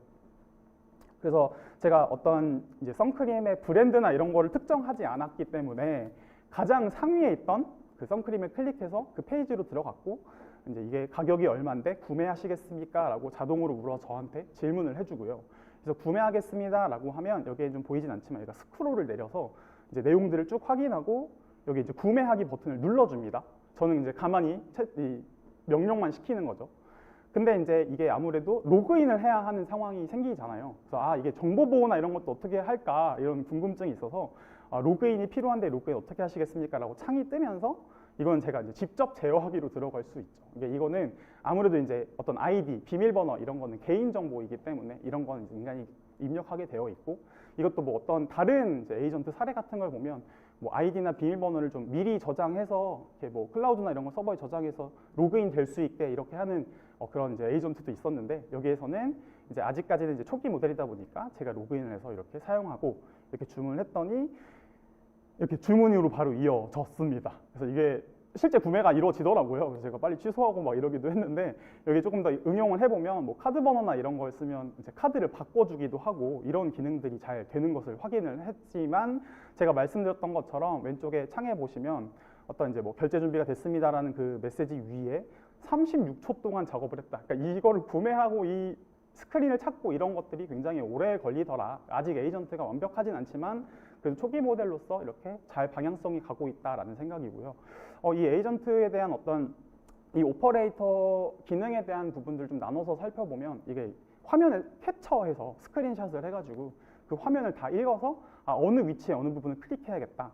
그래서 지금 화면에 어떤 이제 구매하기 버튼이 없기 때문에 뭐 스크롤을 내려야겠다. 이런 식으로 좀 반복 운영하고 이런 것들이 이제 조금 이제 에이전트가 사고해서 동작을 하다 보니까 그런 것들의 시간이 조금 아직까지는 걸린다라는 거죠.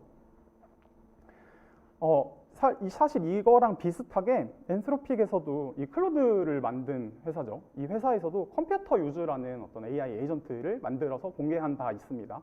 엔스로픽도 굉장히 열심히 하는 회사고 구글에서 어떤 제미나이 이렇게 있는 것처럼 오픈 AI도 챗GPT 있는 것처럼 엔스로픽도 클로드라는 모델이 있죠. 이 회사도 굉장히 열심히 하는데 여기에서도 어떤 이제 여기는 웹을 넘어서 어떤 컴퓨터 화면 자체를 제어할 수 있는 기능을 지금 구현을 해서 공개가 되어 있는 상태인데요. 이거는 이제 윈도우에 설치를 하게 되면 제가 빨간 박스로 해놓은 왼쪽 창처럼 대화할 수 있게 되어 있고 여기에 이제 그 대화를 통해서 컴퓨터를 제어할 수 있는 그러니까 정말 사람이 클릭하고 사람이 키보드를 쓰는 것처럼 제어할 수 있는 기능으로 만들어진 기능이 되고 있습니다. 사실 이게 또 작년에 저 지금 학교에서도 수업을 하고 있는데 학교에서도 이제 이런저런 학생들을 가르치기 위해서 사례를 찾다 보니까 멀티온 AI라는 어떤 사례가 이미 있긴 했었습니다. 그래서 웹페이지 형태에서 이거는 이제 뭐 여러 가지 사례로 뭐 비행표를 예매하는 과정을 눌러서 뭐 서울에서 뉴욕 가는 비행기 끊어줘 뭐 이렇게 하면 뭐 가격이 얼마, 뭐 일정이 얼마 이런 것들을 그냥 제가 이제 텍스트로 입력하면 그 웹을 읽어서 이제 어떤 구매하는 형태로 이루어지고 또 메일을 쓰게 해서 메일 주소를 입력해서 어떤 내용을 메일을 작성해줘라고 하면 이게 메일을 써주고 보내주기까지 하더라고요. 그래서 이런 이제 굉장히 어떤 이 웹 에이전트라는 또 분야라고 표현을 하기도 하는데 이런 웹 화면이나 어떤 이런 화면을 구동하는 부분들의 AI 에이전트가 또 요즘 많이 발전을 하고 있습니다. 네, 그리고 이제 조금 전환해서 구글에서도 비슷한 형태의 어떤 프로젝트가 있었죠. 처음에 조금 뭐 유출됐다라고 해서 프로젝트 자비스라고 처음에 이제 잘못 이제 유출이 되다 보니까 조금 이제 이름이 지금은 마리너라고 딱 이제 정해졌는데 얘도 웹브라우저 환경에서 어떤 AI를 활용해서 작업화를 이제 자동화를 하고 이제 멀티모달 형태죠. 텍스트와 어떤 이미지 이런 것들을 분석해서 상호작용하는 방식의 실험적인 연구, 그러니까 프로젝트니까 실험적인 연구를 하고 있다고 하고요. 이게 결국에는 원천 모델인 어떤 이 LLM 모델, 그러니까 이 기반이 되는 모델, 원천 모델이 같이 가야 되기 때문에 요 구글에서 지금 굉장히 잘 만들고 있는 제미니 2.0 여기를 기반으로 설계를 해서 굉장히 그래도 빠르게 이제 영향력이 있는 에이전트로 만들어지고 있다라고 하고, 이거는 조금 이제 어떤 이 사례를 보면서 동향을 같이 봐야 하는데, 이게 빅테크 기업에서 구글이라는 기업에서 굉장히 또 잘하는 것 중에 하나가 웹브라우저잖아요. 웹브라우저 크롬이 전 세계적으로 한 67%? 그러니까 한 3분의 2가 이미 웹브라우저를 크롬으로 쓰고 있는데, 그러면은 여기에 이 어떤 웹브라우저에 더해서 이 웹 에이전트까지 붙이게 되면 이제 굉장히 이 시장을 지배할 수 있는 굉장히 강력한 무기가 될 것이다라는 그런 설명이 또 있었고, 또 최근에 한 일주일 전인가요? 퍼플렉시티에서도 웹브라우저 코멧이라는 거를 이제 개발하겠다. 그래서 지금 웨이트 리스트가 받고 있고 저도 신청을 해둔 상태인데, 이렇게 어떤 지금 이제 분위기가 이 AI 에이전트 분위기가 어떤 텍스트뿐만 아니라 거기 이어나가서 어떤 화면을 같이 이렇게 작동하게 하고 이런 분야로 이제 다들 뛰어가고 있다라는 것입니다.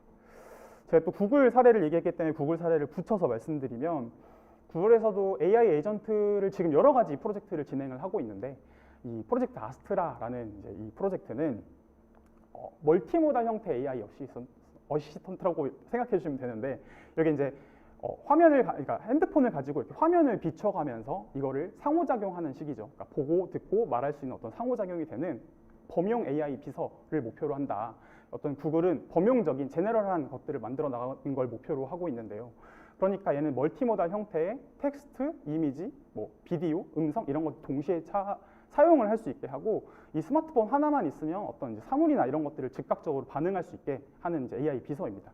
여기 제가 예시로 넣어놓은 화면은 사실 이 세탁물이나 이런 것들을 취급주의나 이런 것들이 굉장히 복잡하잖아요. 이런 것들을 그냥 이렇게 찍으면, 이게 이제 구글에서 나온 영상의 일부인데, 이렇게 찍으면 이게 세탁물을 어떻게 취급하셔야 됩니다라고 설명을 해주는 걸 이제 확인을 했습니다. 이건 제가 좀 써볼 수가 없어서 아직은 이제 시연으로만 봤는데, 이게 되게 재미있었던 게 비슷하게 갤럭시에서도 이런 비슷한 기능이 있거든요. 근데 그 갤럭시를 사용했던 유저가 여행을 다니면서 그 나라에 대해서 사실 잘 모르는 게 많잖아요. 물론 이제 요즘 공부도 많이 하고 계획도 세워서 가지만, 그래서 그 여행을 갈 때 이렇게 비춰보면서 문화를 잘 몰라도 그런 것들을 해석해 줄 수 있고, 어떤 역사적인 문화재나 이런 것들을 비춰보면서 설명을 들을 수 있고, 옛날에 우리 도슨트 같은 거 있잖아요. 근데 그런 거를 이제 내가 핸드폰만 가지고 있으면 굉장히 방대한 데이터로 학습이 되어 있기 때문에 정말 나를 위한 어떤 개인 AI 에이전트, 진짜 자비스와 같은 이런 느낌으로 이제 에이전트가 많이 나오고 있다고 합니다. 네, 이 부분도 앞서 이제 조금 설명해 주시다가 제가 뒤에서 좀 자세히 설명을 드리려고 하는데요. 마이크로소프트가 이제 오픈 AI 굉장히 이제 특수 관계사죠. 그러면서 이제 GPT 모델을 굉장히 많이 쓰고 있는데, 또 마이크로소프트가 굉장히 잘하는 것 중에 하나가 소프트웨어를 되게 꽉 잡고 있죠. 우리가 쓰고 있는 엑셀, PPT, 워드 이런 것들이 이제 마이크로 365에서 기능을 하는데, 여기에 이제 코파일럿이라는 기능이 붙어서 같이 통합됐을 때 어떤 이거는 조금 뭐 B2C나 뭐 B2B 모두가 해당이 될 수 있지만 어떤 업무 효율성을 굉장히 크게 키우는 AI 에이전트가 된다고 하고요. 여기에는 이제 어떤 문서 작성, 편집 이런 것들 이제 같이 쓸 수 있게 되어 있고, 근데 여기에 이제 예시로 제가 넣어놓은 이 그림은 어떤 거냐면, 어떤 딸의 생일을 축하하는 어떤 카드를 만들고 싶다 이런 명령문을 써서 이제 시연을 하는 거였는데, 여기에 이제 딸의 생일 축하하는 카드를 만들어 주세요라고 하니까 이제 마이크로소프트에 있는 원드라이브에서 딸 사진을 가져오고, 그리고 이제 워드로 축하 메시지가 있는 걸 가져오고, 이것들을 토대로 PPT로 만들어주고, 그러니까 이게 통합적인 서비스를 만들겠다라는 어떤 큰 비전 아래 지금도 이제 코파일럿이 나오고 있는데, 그런 부분들로 이제 적용이 될 것이다라고 하고 있는데, 약간 제가 저는 코파일럿 좀 써보긴 했는데 이 부분은 아직 잘 되지는 아직은 잘 않은데, 이런 어떤 굉장히 멋있는 비전을 그리고 있는 에이전트다라고 이해를 해주시면 될 것 같고요. 제가 그냥 써봤을 때 단순 작업 같은 것들은 좀 가능합니다. 이 부분은 이제 기업이나 이런 데서도 많이 쓸 수 있는데요. 코파일럿 제가 엑셀을 써봤을 때 이 데이터 자체는 어떤 심사위원들이 평가를 매긴 면접 점수의 데이터를 가지고 이제 실습을 할 때, 이제 여기 오른쪽에 채팅창 같은데 그 심사원들의 평균 점수를 계산해줘라고 하니까 쭉 평균 점수를 계산해주고요. 거기에 뭐 95점 이상은 최우수, 뭐 90점은 우수, 뭐 이런 식으로 제가 채팅을 썼더니 거기에 이제 라벨링, 이렇게 평가가 붙는 식으로 좀 뭔가 말하는, 그러니까 대화할 수 있는 엑셀 이런 것들이 좀 사용이 되고 있습니다. 그래서 이런 간단한 기능들은 조금 그래도 잘 사용이 되고 있어서 코파일럿도 굉장히 기대가 되고 있고요. 그리고 이제 B2B 관점에서 이 삼성 SDS의 패브릭스, 이게 이번에 이제 CES 2025에 굉장히 화제를 또 모았다라고 이렇게 이제 소개가 되어 있었는데, 이게 삼성 SDS에서는 기업의 어떤 하이퍼 오토메이션 이런 것들을 목표로 해서 AI 에이전트를 활용하는 어떤 솔루션을 만들었다고 하고요. 여기 이제 특징적인 건 아무래도 이런 어떤 기업의 정보나 이런 것들이 되게 중요한데, 클라우드 기반의 서비스를 만들어서 뭐 ERP라든지 SCM이라든지 이런 것들을 안전하게 좀 결합해서 업로드 되는 데이터 모두를 이제 삼성 클라우드에서 강력하게 보완하겠다. 그래서 삼성 그 이제 솔루션을 쓰게 되면 이 안에서 LLM을 쓰게 되고 이 안에 어떤 정보들을 이제 모아주겠다, 이렇게 이제 발표를 했습니다. 그래서 지금 많이 쓰고 있는 기업들이 있다고 하는데, 여기에서 조금 에이전트로서 조금 재밌게 볼 수 있는 건 에이전트를 만들 수 있는 에이전트 스튜디오 기능이 있다라고 하는데요. 여기에 이제 표에 조금 봐주시면 에이전트 제작 활용, 여기에 싱글 에이전트 같은 경우는 그냥 쉽게 우리가 GPTS도 많이 만들어 보셨죠? 나만의 GPT 만들기, 이제 그런 기능이라고 좀 봐주시면 좋을 것 같고, 간단하게 생각하면. 그리고 이제 멀티 에이전트는 이제 오른쪽에, 가장 오른쪽에 있는 그림 봐주시면 어떤 리더의 에이전트가 있고, 이 자료를 조사하는 에이전트, 그리고 뭐 컨텐츠를 만드는 에이전트, 데이터를 분석하는 에이전트를 각각 주고 이것들을 멀티 형태로 엮어서 이제 리더가 명령하는 식으로 만들어주면 이걸 보고서로 만들겠다, 이런 식으로 이제 에이전트가 나가고 있습니다. 네, B2B 관점에서 설명을 드렸고, 이 부분도 이제 결국에는 이제 좋은 사례들은 다 겹치기 마련인데요. 앞에서 또 세일즈포스 얘기를 해주셨는데, 세일즈포스도 이제 고객 관리 이제 이쪽에서 굉장히 유명한 글로벌 회사죠.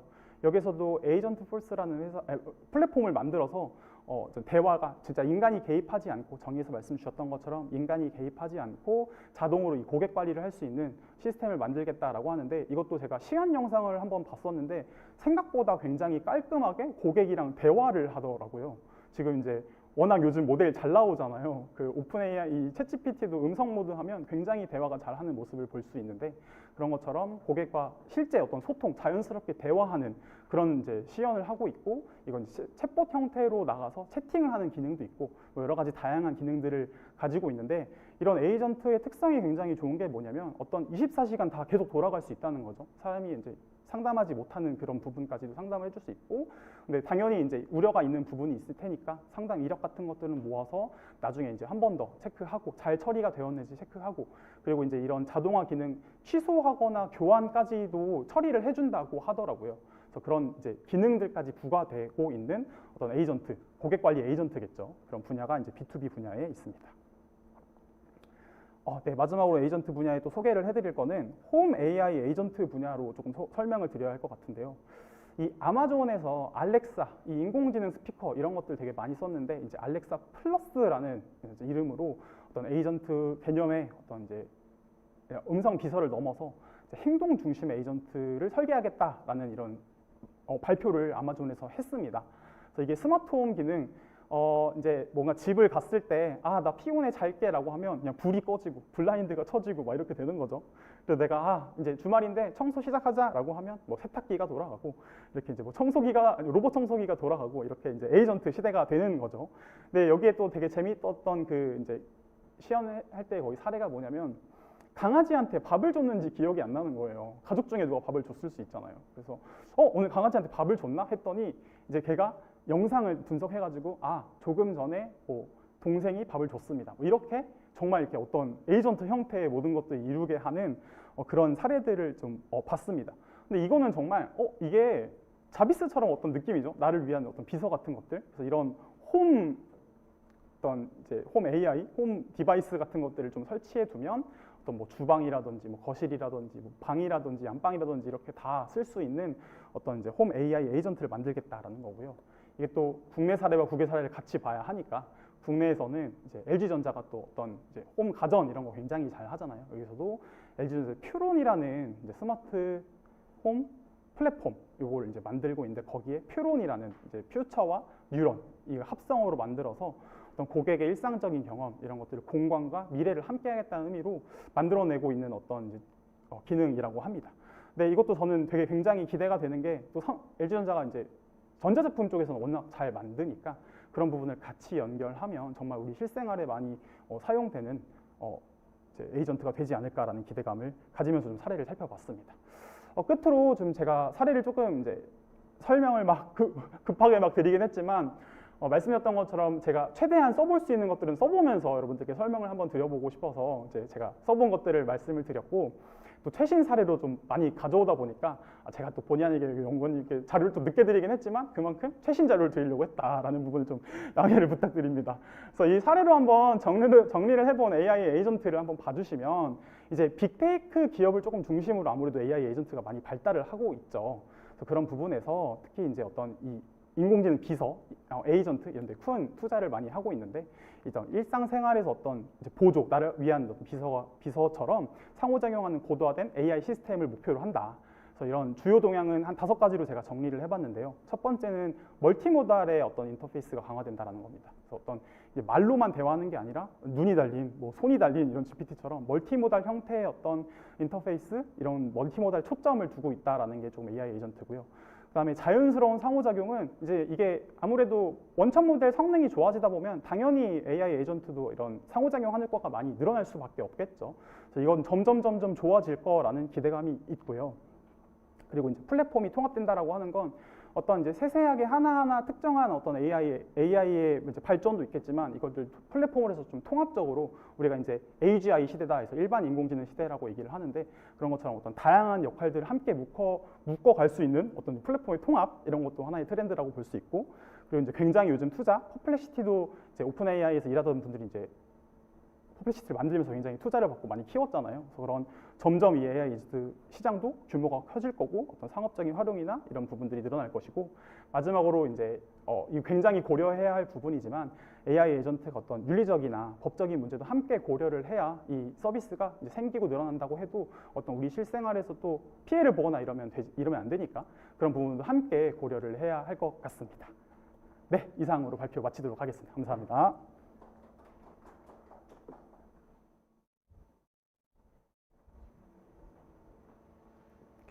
네, 정백 대표님 발표 잘 들었습니다. 우리가 일상에서 혹은 업무 중에 사용하고 있는 AI 에이전트 사례와 또 더불어서 또 우리의 집에서 이제 가전으로서 사용할 수 있는 그런 가전들에는 또 어떻게 AI 에이전트가 도입이 되어서 우리가 또 사용할 수 있는지, 그런 것도 이제 잠깐이지만 엿볼 수 있었고요. 또한 이제 빅테크 AI 기업들이 비즈니스 플랫폼을 운영할 때 이제 어떠한 목표를 가지고서 또 AI 에이전트를 활용할 수 있고 또한 개발하고 있는지, 그러한 동향들을 잘 배울 수 있는 시간이었습니다. 첫 번째 발표와 두 번째 발표가 굉장히 저희한테는 아직은 좀 낯설지만 굉장히 새롭고 그리고 또 흥미로운 그러한 발표였습니다. 네, 그래서 정백 대표님께도 흥미로운 발표 잘 들었다고 감사한 말씀 드리겠습니다. 네, 그럼 이제 발표 시간은 마무리하도록 하겠고요. 네, 여러분들께서 발표를 들으시면서 궁금하셨던 부분들 있잖아요. 뭐 용어라던가 아니면 또 일상에서 혹은 업무 중에 또 활용하고 싶은 뭐 AI 에이전트라던가 아니면 활용하고 계시지만 이제 잘 모르시는 부분들, 그러니까 여러 방면에서 혹시 궁금증이 있으시면 실시간 채팅창에 남겨주시면 감사하겠습니다. 네, 평소와 마찬가지로 저희가 10분간의 휴식을 갖고 나서 2부 순서에서 또 오늘의 두 분과 함께 이야기 나눠보도록 하겠습니다. 네, 그럼 여러분들 10분 후에 뵙도록 하겠습니다. 네, 지금부터 2025년 제1회 온라인 정기 세미나 제2부 질의응답 및 토론회 시간을 갖도록 하겠습니다. 네, 이제 시청자 여러분들께서 보내주신 사전 질문하고 또한 이제 지금 쉬는 시간 중에 또 채팅창에 남겨주신 질문들, 그리고 이제 발표 들으시면서 또 앞으로 남겨주실 질문들을 다 종합해가지고 질의응답 및 토론 시간을 갖도록 하겠습니다. 네. 첫 번째는 이제 저희 이번에 사전 질문은 정말 평소보다 많이 들어왔거든요. 네. 그리고 다양한 분야에 종사하고 계신 분들이 또 질문을 보내주셔가지고, 좀 저희가 이제 주제별로 나누면서 이렇게 질문을 드리는 게 좋겠다 싶어요. 첫 번째로는 좀 공공 AI 관련해서 저희가 좀 이야기 나눠보도록 할게요. 뭐 행정안전부, 뭐 수원시청, 뭐 군포시청, 뭐 여러 군데에서 공공 AI에 관련해서 질문을 주셨었거든요. 그래서 행정안전부의 뭐 이정원 선생님은 AI 에이전트의 공공 분야 적용 방향이 궁금하다라고도 하셨고,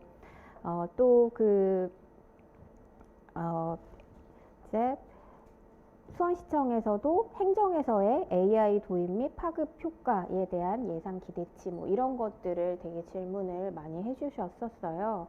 그래서 일단은 이런 행정 분야에서 AI 에이전트를 활용할 수 있는 그런 방법, 그리고 어떤 분야에서 조금 이제 전문적인 특정 분야로 들어갈 수는 있지만 그래도 이제 전반적인 행정 분야에서 어떻게 활용할 수 있는지에 대해서 이제 좀 질문을 드려보도록 하겠습니다. 네, 이혜수 연구원님 먼저 답변 부탁드립니다. 네. 일단 어쨌든 이제 발표를 하고 이제 질의응답 시간이 이제 왔고, 이제 어쨌든 첫 번째 이제 질문이 이제 공공에서 이제 AI가 어떻게 활용이 되고 이와 관련된 어떤 이슈들이 뭐가 있고 그럼 도대체 어떻게 해결을 해야 되냐, 이런 얘기를 이제 질문으로 많이 주셨더라고요. 저도 사전 질문을 봤는데 그런 질문들이 많이 있었고, 제가 국내에 어떤 AI가 이제 공공 AI가 도입된 이제 사례들은 이제 다들 기본적으로 이제 검색해 보시면 이제 쉽게 알 수 있기 때문에 제가 해외에서 이제 공공 AI가 조금 공공 분야에서 AI가 활용되는 조금 사례를 한번 이제 찾아봤는데, 이제 해외에서는 굉장히 AI를 그 행정 서비스에 적극적으로 도입을 하고 활용을 하고 있더라고요. 뭐 예를 들어서 뭐 미국에서는 이제 미국에서는 이제 주에서 이제 그 AI 기반 예측 모델을 활용을 해서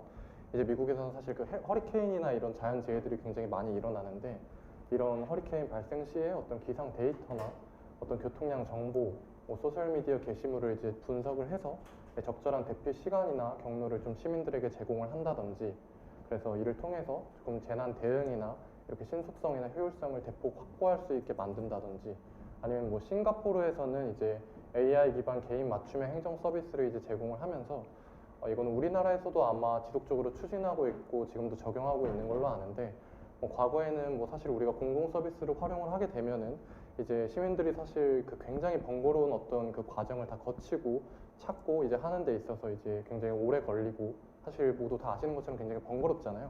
근데 그런 과정을 이제 그냥 단순하게 이런 AI 에이전트를 접목을 해서 AI가 어떤 복지나 뭐 주거 지원, 뭐 교통 정보, 아니면 우리가 뭐 다양한 어떤 이 서류나 이런 거를 뽑고 하는 그런 과정을 이제 단축시켜주고, 오히려 그 홈페이지에 들어갔을 때 이제 선제적으로 이런 것들을 이제 시민들에게 추천을 해서 시민들의 조금 편의성을 높이고 있는 그런 공공 AI 관련된 사례가 굉장히 많이 있는 것 같습니다. 그래서 조금 이제 이런 해외 사례들을 보면은 이제 조금 이 시민들이 조금 이렇게 AI 에이전트를 통해서 이제 혜택을 받을 수 있는 이런 것들을 많이 이제 적용을 하고 있는 것처럼 보이고요. 근데 이 해외에서도 이런 공공 AI를 도입하는 데 있어서 굉장히 많은 어떤 좀 이슈나 이제 해결해야 될 부분들이 아직까지도 많이 있더라고요. 그래서 첫 번째로 이제 그런 찾아봤을 때 이제 많이 나오는 이제 문제가 그러면 과연 이 공공 서비스에 AI를 도입했을 때 과연 그런 AI가 내는 어떤 응답이나 그런 것들이 이제 정확성이나 이제 신뢰성이 있냐, 그런 문제로 이어지는 게 어떻게 보면 가장 원초적인 문제일 것 같습니다. 아무래도 이제 공공이라는 부분은 특히 시민과 맞닿아 있는 부분이기 때문에 AI 에이전트가 어떤 자동으로 이런 행정이나 이런 업무를 이제 처리하는 과정에서 혹시라도 이제 잘못된 답변을 제공을 하거나 민감한 어떤 개인정보가 들어간 그런 사안들을 이제 좀 적절히 대응하지 못하는 경우에 이제 이런 문제가 발생할 수 있기 때문에 이제 해외에서도 계속 이 AI 에이전트 기술을 공공에 도입함에 있어서 조금 신뢰성을 확보하기 위해서 계속 이 정확한 데이터나 이제 학습이나 어떤 지속적인 이런 검증 시스템을 개발하는 것으로 알고 있고요. 뭐 그 외에도 이제 또 이슈로 나타날 수 있는 게 사실 어떤 정보 접근성, 어떤 그런 리터러시 불균형, 이런 문제도 지금 좀 대두가 많이 되고 있는데요.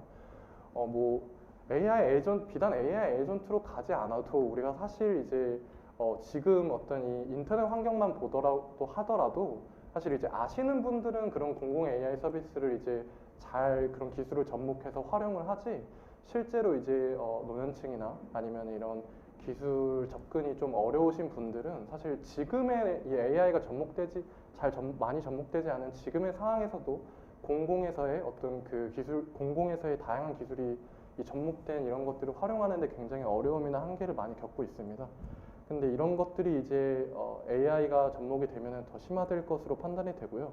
그래서 어떤 AI 기반 공공 서비스가 이제 좀 향후에 이제 도입이 잘 되더라도 이제 디지털 어떤 이 격차가 이제 굉장히 크게 존재하는 계층, 뭐 고령층이나 뭐 장애인분들이나 뭐 다문화 가정들 이를 사실 활용하지 못한다면 이런 정책 효과가 이제 조금 제한될 수 있기 때문에 이런 부분들을 조금 전반적으로 아우를 수 있는 관점에서 이제 공공 AI 서비스를 도입하는 게 굉장히 중요할 것 같고요.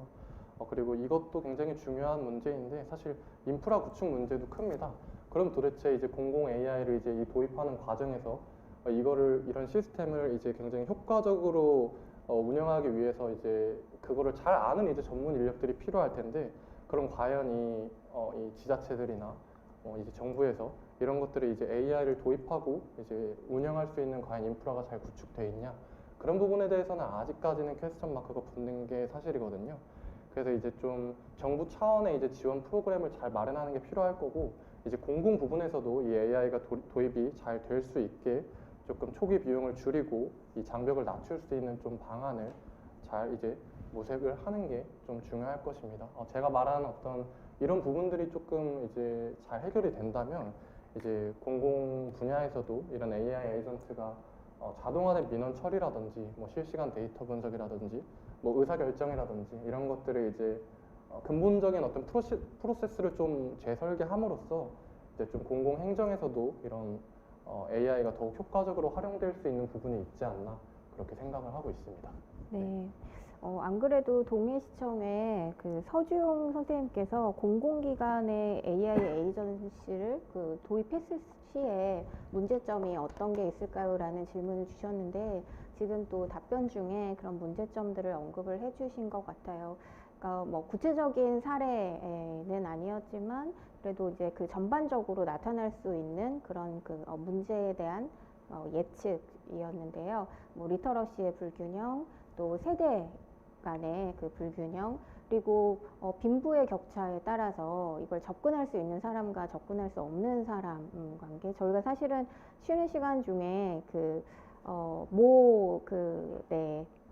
AI 에이전시 사용 비용에 대해서 딱 언급은 하지 않겠습니다. 많이들 사용하고 계신 GPT의 그 비용에 대해서 얘기를 했는데 일반인들에게 사실 그 이제 $20, 뭐 $30 정도의 비용도 또 이제 많이 부담이 되잖아요. 그리고 지금 사전 질문에도 또 질문 주신 것과 연관해서 그래서 이런 그 가진 자와 못 가진 자의 그런 불균형도 역시 발생할 수 있겠구나 하는 생각도 들었고 그리고 이제 전반적인 인프라 구축의 문제도 역시 있을 것 같습니다.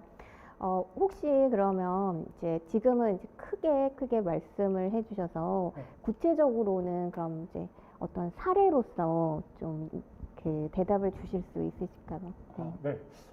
저도 이제 연구원님께서 말씀 주신 거 들으면서 역시 또 국가연구원에 일하셔서 그런지 공공의 정책을 잘 말씀해 주셨다라는 생각이 들고 저는 이제 조금 실용적이거나 실무적인 차원에서 한번 조금 더 생각을 해봤었는데요.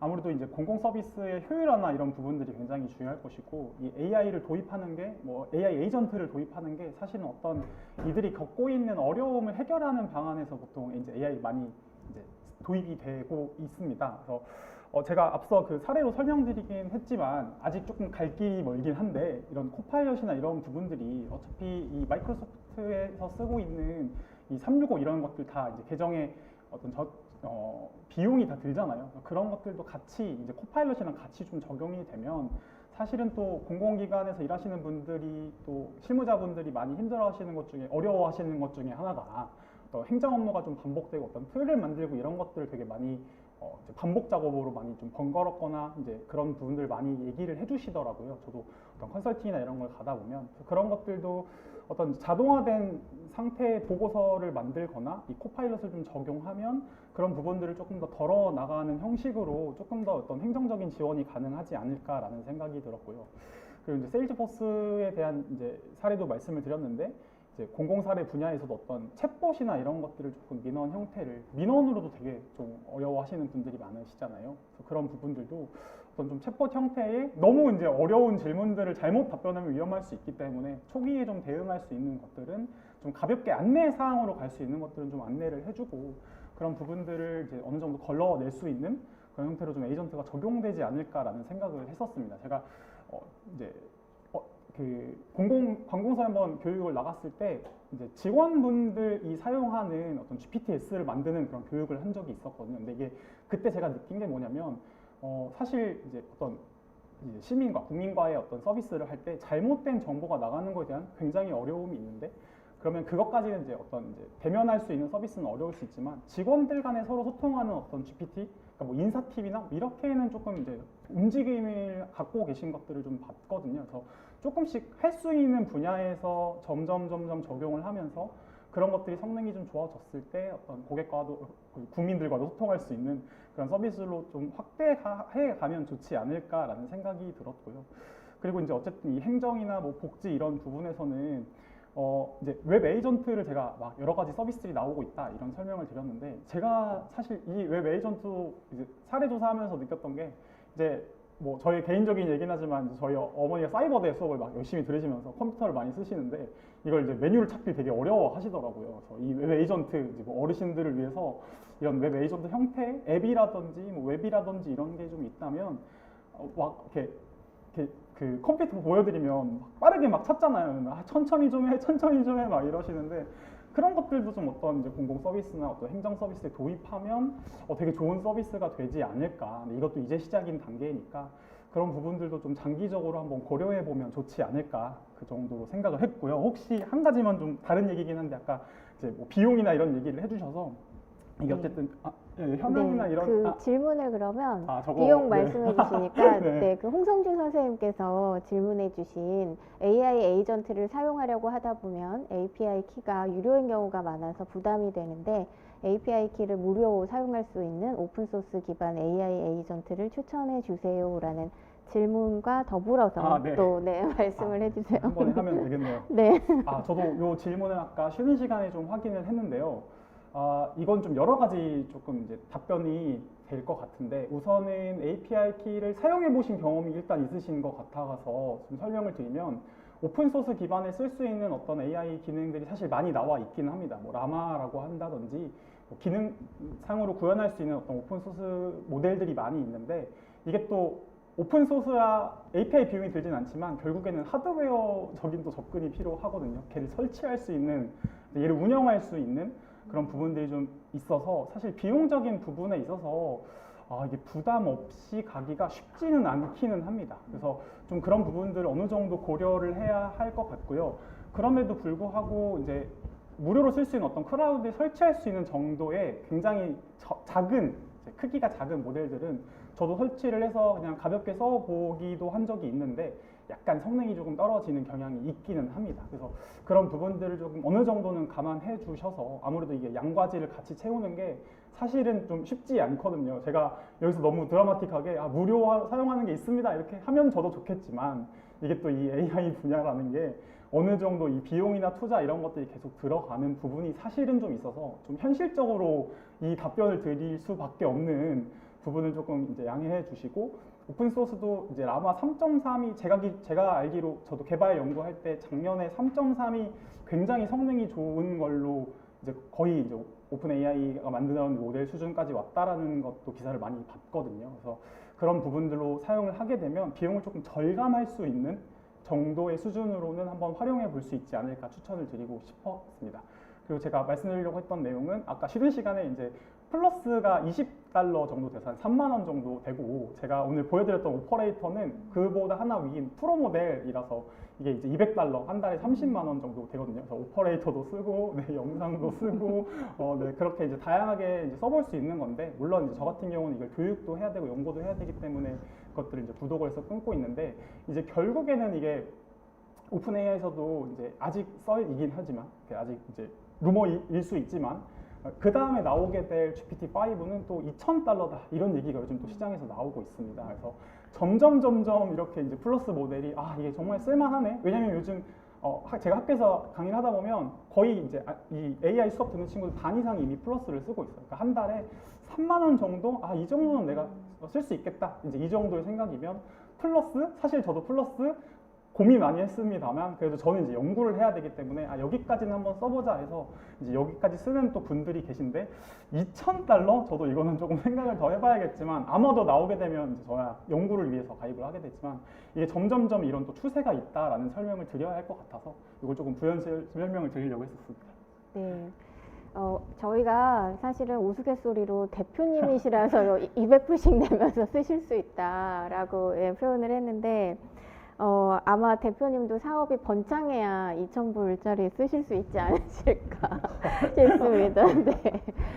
정말 이게 점점 예전에는 그렇지 않을까라고 그냥 전망만 했던 일들이 현실로 다가오는 것 같아요. 그러니까 빈부의 격차에 따라서 기술의 격차도 심해지지 않을까? 이제 이런 것들에 대한 고민을 해왔었는데 실제 우리 현실로 그것이 다가오고 있다라는 것을 점점 체감하게 됩니다. 그래서도 우리 지자체나 아니면 정부의 역할이 더 크지 않을까 싶거든요. 한평군의 박혜지 선생님께서 질문을 주셨는데요. 지자체가 AI 활성화를 위해 해줄 역할이 있을까요? 라는 질문을 주셨어요.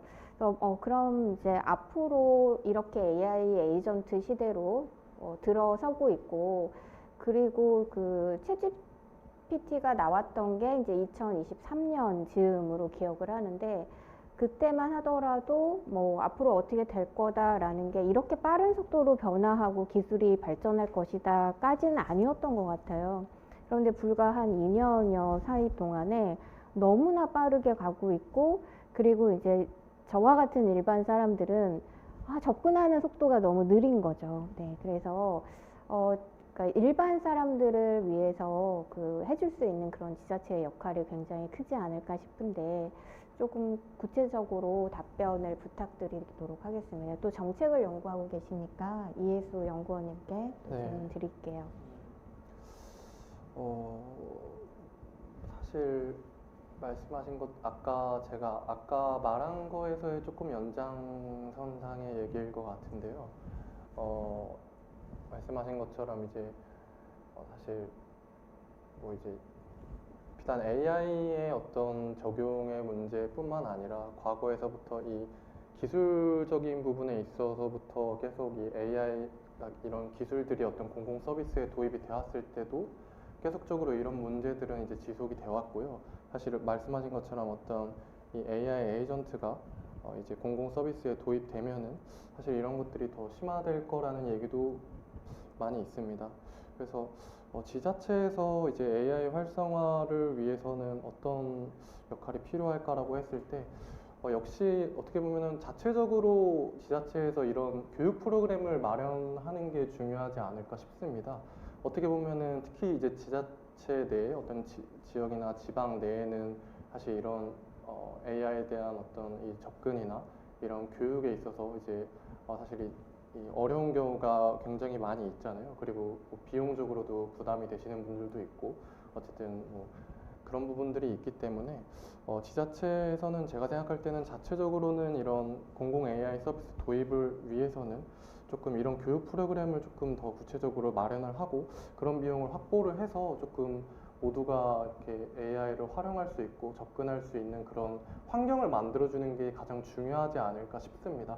지자체에서만 할 수 있는 역할들은 굉장히 한정적이고 국한되기 때문에 어쨌든 지자체에서만 할 수 있는 그런 얘기를 해야 된다면은 조금 그런 교육 프로그램 같은 거를 마련하는 게 가장 중요하지 않을까 싶습니다.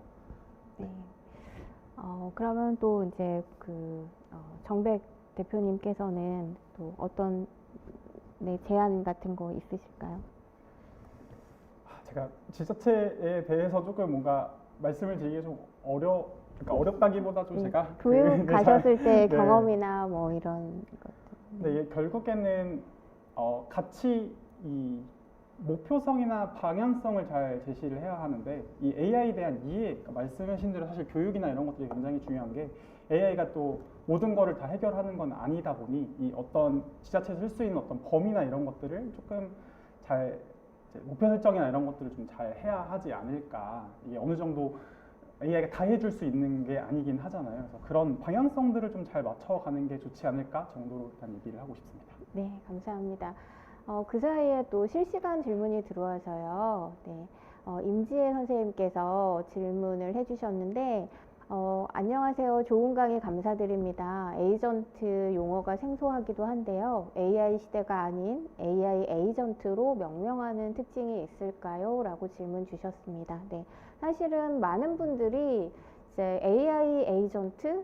그게 무슨 의미지라고 조금은 생소한 그런 단어이지 않을까 싶어요. 그래서 AI 에이전트에 대해서 물론 이제 앞에서 계속 어떤 딱 규정된 그런 정의는 없다라고는 하셨지만 이제 일반적인 그런 그 AI 에이전트가 무엇인지라고 말씀하신 것과 더불어서 그럼 왜 에이전트라는 말을 붙였어야 되는지 네, 그런 부분들을 좀 답변 주시면 감사하겠습니다. 네. 정백 대표님. 제가 먼저 하겠습니다. 제가 질문을 좀 정확하게 이해한 건지 모르겠으니까 AI 시대가 아니라 왜 AI 에이전트 시대냐, 이게 어떻게 다른지에 대한 특징이라고 일단 이해를 제가 했는데요. 그러니까 기존의 AI와 AI 에이전트가 다르다. 이것들을 좀 설명하기 위해서 저는 예시로 또 많이 드는 것 중에 하나가 우리가 이제 AI라는 것들을 계속 들어왔지만 가장 충격적인 사건이라고 해야 될까요? 2016년에 우리가 알파고를 목격하면서, 그러니까 알파고가 바둑을 두는 걸 보면서 이세돌 그 바둑 기사를 4대1로 이겼죠. 그때 우리가 인공지능이 엄청 뛰어나구나, 사람을 이길 수 있는 어떤 바둑 굉장히 복잡한 것들을 이제 굉장히 많이 학습을 해서 이겨내는 시대가 왔구나라고 해서 어떤 인공지능이 굉장히 화두가 됐고, 또 그게 한국에서의 어떤 이제 상호작용이 있었기 때문에 한국 사람에게도 굉장히 중요한 사건이라고 표현을 하고 싶습니다. 근데 이제 2022년 10월에 챗GPT가 나왔는데요. 이 챗GPT와 알파고의 가장 큰 특징이 뭐냐면 이제 챗GPT는 쓸 수 있는 에이전트, 그러니까 상호작용할 수 있는 AI잖아요. 그러니까 알파고는 우리가 TV로 보거나 어떤 뭐 뉴스로 보거나 이렇게 보는 그냥 이제 AI가 이제 만연해졌구나 뭐 이런 느낌이었다면, 저는 에이전트는 상호작용의 요소가 가장 큰 특징이라고 생각을 합니다. 그래서 뭔가 챗GPT가 내가 말을 해서 실행시키고, 아까 제가 이제 이런 이제 생성 AI라는 모델이 굉장히 발전을 하면서 어떤 사물과 상호작용을 할 수 있는 역할들이 생겼고, 이 AI가 에이전트 자체가 이제 어떤 대리자잖아요. 그러니까 AI 비서 이런 것처럼 내가 그냥 어떤 AI의 좋은 툴 여기서 끝나는 게 아니라 상호작용을 해서 사용할 수 있는 게 AI 에이전트지 않나. 그게 그냥 AI와 다른 어떤 특징이 아닌가라고 생각을 합니다. 네, 감사합니다. 뭐 덧붙여서 네, 유사하지 않을까 싶어요. 네, 너무 잘 대답해 주셔가지고, 근데 이제 저도 처음에 이제 질문을 제가 잘 이해했나 조금 고민을 하긴 했는데, 사실 크게 보고 넓게 보면은 어쨌든 AI 시대라는 말이 가장 이제 큰 포괄적인 얘기일 거고, 그 안에 이제 어떤 AI 모델이 있고, 근데 이제 아까 뭐 잘 설명해 주신 것처럼 어쨌든 이제 이 에이전트라는 게 이제 중개인 대리자라는 말이잖아요. 우리 보통 연예인들도 뭐 이제 다 본인들이 혼자 관리하기 힘드니 이제 에이전트가 있고, 뭐 운동선수들도 본인들은 이제 운동에 집중해야 되니 본인들의 어떤 이제 뭐 개인적인 부분들이나 뭐 계약을 하고 이런 절차에 대해서 이제 관리해주는 관리자가 있는 것처럼 좀 그렇게 쉽게 이름을 이제 어떻게 보면 합쳐서 명명했다고 그냥 생각하시면 더 이해하기가 쉬우실 것 같아요. 그리고 아까 이제 정백 대표님이 얘기해 주신 것처럼 기존에 저희가 과거의 어떤 알파고 시절에서부터 계속 거슬러 오는 그런 LLM 기반의 AI 모델에서 이제 AI 에이전트로 넘어가면서 이제 조금 자율성이나 뭐 상호작용성 같은 것들이 이제 조금 더 확보되지 않았나, 그런 정도로 구별해서 이해하시면 쉬울 것 같습니다. AI 시대로 부르셔도 됩니다. 네, AI 에이전트 시대로 부르셔도 되고, 그거는 이제 충분히 자율성에 맡기면 될 것 같습니다. 네. 아마도 임지혜 선생님께서는 그 시대의 초점보다는 AI와 AI 에이전트 사이에서의 그 구분이 좀 잘 보통은 이제 쉽지 않으니까 그래서 질문을 하셨던 것 같아요. 네. 또 이렇게 답변을 해주시니까 AI라는 것은 그러니까 결국은 AI 이 속에 AI 에이전트가 포함되는 것이 아닌가 싶거든요. AI라고 하는 그런 인공지능 기술로 인해서 그 에이전트라고 하는 활용할 수 있는 어떤 매개체가 생겼다라고 보면 되지 않을까 싶기는 합니다. 네. 저희가 이제 또 분야를 나눴는데 사실은 첫 번째 공공 AI에서 지금 계속 머물고 있는 그런 느낌이 드네요. 조금 뛰어넘어서 그럼 이제 그 AI의 신뢰성이라고 하는 신뢰성의 문제에 조금 초점을 맞춰서 말씀 나눠보고자 합니다. 또 행정안전부의 허세현 선생님께서 질문을 주셨는데요. 개인적으로는 AI 오류나 누락이 있을까봐 완전히 신뢰하기 어려운데요. 이 신뢰성을 강화할 수 있는 방안이 있을까요? 라고 질문을 주셨어요. 그리고 이제 제가 아까 그 정백 대표님 발표를 들으면서 사실은 그 AI 에이전트를 활용하면서 물건을 사줘 했을 때 제 정보가 한두 개가 들어가는 게 아니더라고요. 이름도 들어갔죠. 그리고 대표님께서 살짝 가렸지만 서울 특별히 보였거든요. 좀 나의 주소인 거죠. 주소도 들어갔죠. 거기에 뭐 로그인 해야지만 된다라고 하면 로그인 정보가 또 들어가게 될 것이고, 그리고 또 결제를 해야 된다라고 하면 저의 카드 정보가 완전히 다 들어가야지만 결제가 될 테고, 그래서 저와 관련된 그 정보가 한두 가지가 들어가지 않는 게 아니다라고 보여지는데, 그럼 이것을 어떻게 믿고 이 아이한테 이 에이전트에 저의 임무를 대리로 시킬 수 있을까 하는 그런 질문도 들었어요. 네. 그래서 또 이제 답변을 부탁드리겠습니다. 네. 지금 이제 신뢰성이랑 정보보호 측면 두 가지의 네. 질문을 같이 해주셨는데, 우선 이제 신뢰성 관련해서는 이게 할루시네이션 문제가 굉장히 사실 크기도 하죠. 챗GPT도 초반에 이제 3.5가 나왔을 때 이런 할루시네이션 문제가 굉장히 컸었고, 이게 점점 이 업그레이드 되는 기술적인 측면에서 우선 설명을 좀 드리면, 이게 이제 GPT 3.5에서 4로 넘어갈 때 이게 휴머니드 루프라고 해서 이 사람이 AI가 자동화해서 하는 게 아니라 인간이 개입을 해서 그것들을 다 처리하고 이제 작업하는 것들을 의미하거든요. 그래서 그 안에 어떤 답변을 할 때 불필요한 표현들이라든지 뭐 욕설이라든지 이런 것들 다 태깅, 그러니까 구분해서 신뢰성 높게 답변을 다 수정하다 보니까 이게 이제 GPT-4에서는 굉장히 답을 잘하게, 그래도 신뢰성이 많이 높아진 모델이 됐죠. 근데 이게 점점 어쨌든 기술적인 측면에서는 이런 부분들을 잡으려고 많이 노력을 하고 있고, 그래서 이제 많이 써보시면 또 이 최근에 나온 모델들을 써보면 그래도 비교적 굉장히 신뢰성이 높아진 어떤 문장들이 잘 나오는 걸로 볼 수 있고요. 그리고 요즘은 또 출처를 잘 달아주기 때문에 결국에는 어떤 인공지능의 도움을 받고 그 챗봇의 도움을 받지만, 이게 또 결국에는 어느 정도 중요한, 당연히 이제 중요한 문서들이나 이런 것들은 출처나 이런 것들을 확인해서 사람이 또 판단을 해야 할 수밖에 없는 것 같습니다. 그것들을 좀 같이 체크를 해 나가야 할 것 같고요.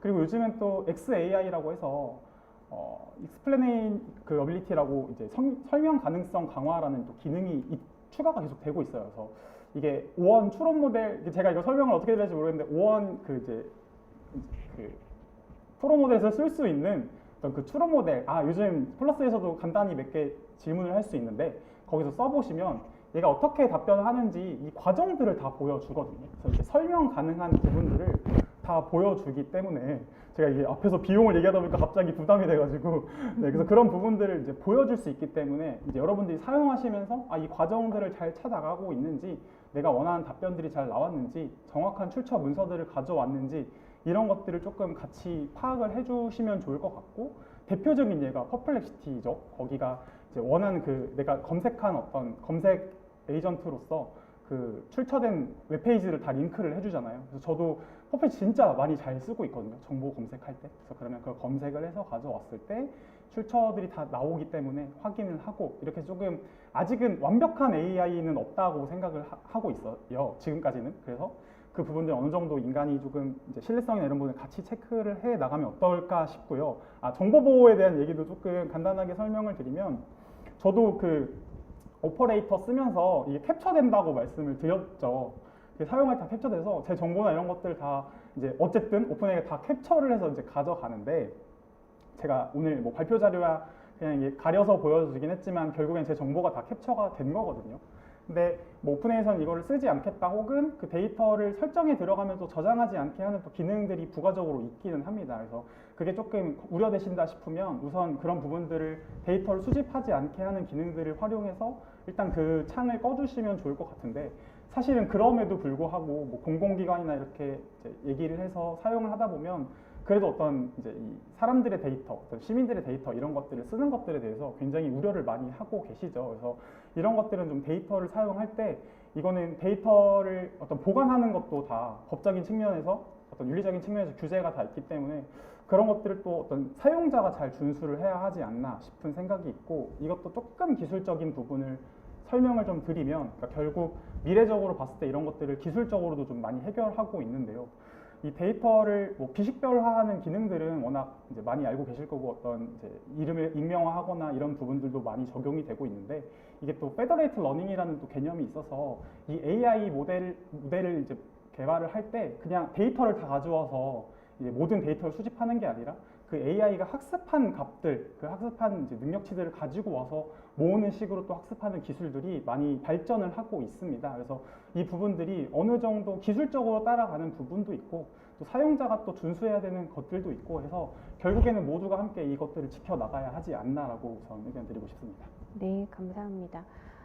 또 이혜수 선임 연구원님께서 아까 발표 중에서도 이제 AI의 편향성 문제 또 언급을 해주셨었는데, 이제 이런 부분과 관련해서 그 신뢰성의 문제를 좀 연결지어서 답변 주셔도 좋을 것 같습니다. 네, 뭐 어쨌든 말씀하신 것처럼 그 정백 대표님이 말씀하신 것처럼 어쨌든 그 이 AI의 이 할루시네이션이나 이런 편향적인 응답을 내는 문제에 있어서는 사실 비단 AI 에이전트의 어떤 지금 시대에 왔을 때 이제 문제라고만 보기는 어렵고, 계속해서 이 AI 기술이 이제 오면서, 그러니까 발전해 오면서 나타났던 이제 문제고요. 그리고 아까 이제 이 교수님이 말씀해 주셨던 것처럼 제가 이제 그 AI 에이전트의 하나의 이제 가장 전통적인 사례로 이제 챗봇이라는 걸 이제 갖고 왔는데, 어쨌든 이제 가장 유명한 말이 이제 garbage to garbage라는 말이 있잖아요. 어쨌든 쓰레기를 넣으면은 계속 쓰레기가 나오고, 아니면 편향된 데이터로 AI가 학습을 하게 되면은 당연히 편향된 데이터가 나올 수밖에 없고, 그래서 뭐 초기에는 어쨌든 이제 사실 이 제너레이티브 AI가 초기에 이제 모델들이 많이 나타났을 때는 사실 이런 문제들이 굉장히 많이 있었어요. 뭐 제미나이, 구글의 제미나이라든지 뭐 이제 흑인이나 뭐 백인을 표현하는 데 있어서라든지 이런 문제가 굉장히 많이 나타나는데, 아까 정백 대표님께서 말씀해 주셨던 것처럼 이런 부분들이 그래도 지금 뭐 GPT 같은 경우도 뭐 몇 점 몇 한 해에 벌써 몇 번이나 계속 디벨롭을 하면서 이런 문제들이 계속 보완이 많이 됐고, 최근에 이제 GPT나 뭐 제미나 이런 모델들을 활용을 해보시면 그래도 제법 그런 부분들이 이제 해결된 응답을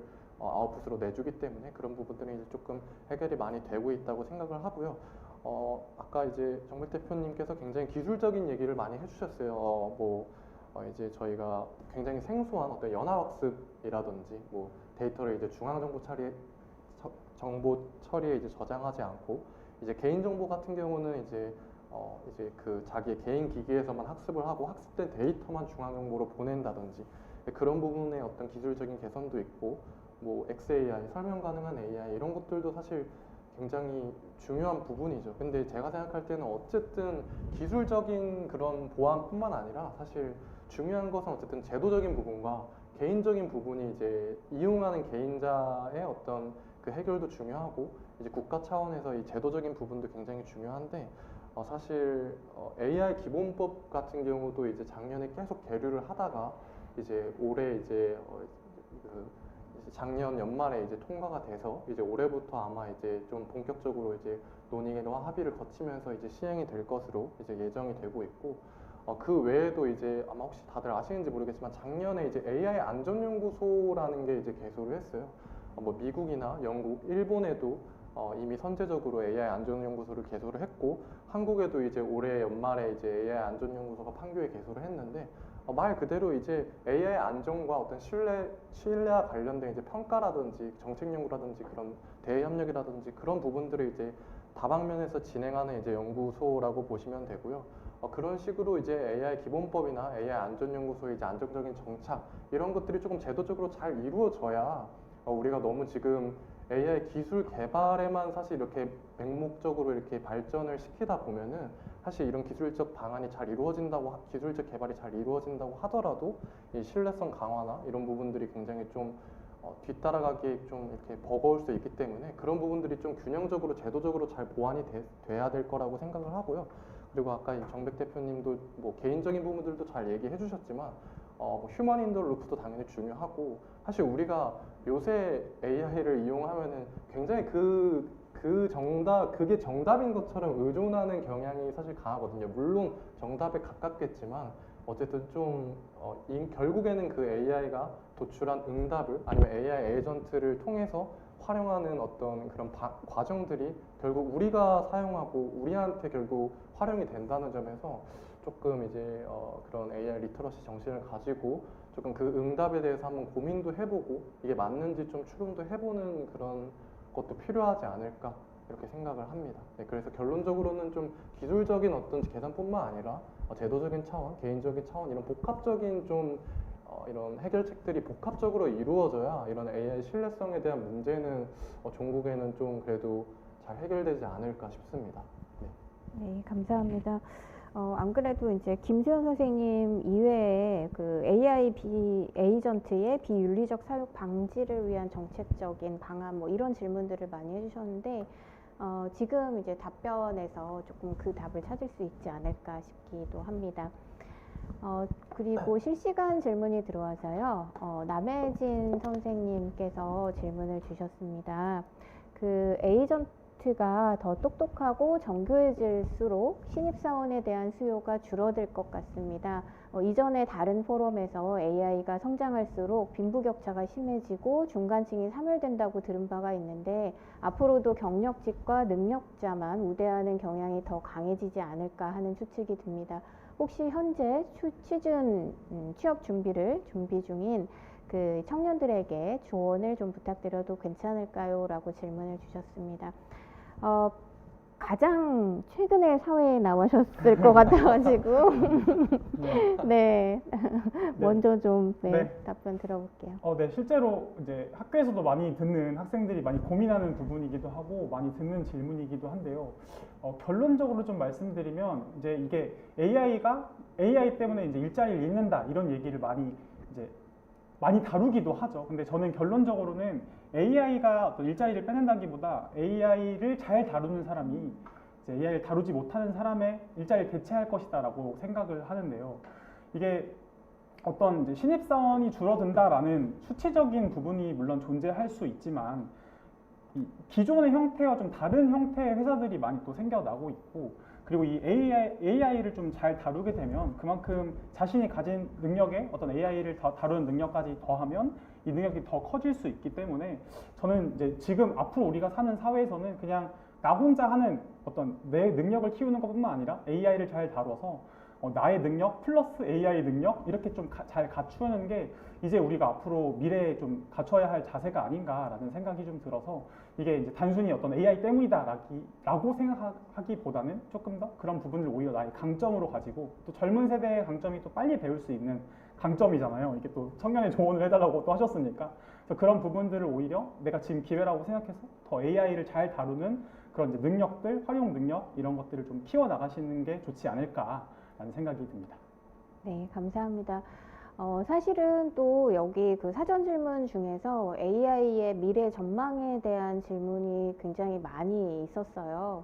그래서 지금 이제 이혜수 연구원님께는 AI에 대한 미래 전망과 더불어서 또 이것을 활용하는 일반 사람들 그리고 또한 이제 지금 질문 주신 뭐 취업 준비생들 여러분들한테 줄 수 있는 그런 종합적인 조언을 부탁드립니다. 지금 시간이 3분밖에 남지 않아가지고요. 종합적으로 하기에는 시간이 굉장히 쫄 것 같은데 뭐 정백 대표님이랑 뭐 비슷한 결의 그 질문에 한번 응답을 해보면은 어쨌든 말씀하신 것처럼 지금 상황에서는 과연 AI 때문에 어떤 직업이 사라질까를 이렇게 사실 고민하고 있기보다는 AI와 어떻게 우리가 앞으로 일하고 이런 것들을 잘 활용해서 나아갈 것인가를 고민하는 게 굉장히 중요한 시점일 것 같습니다.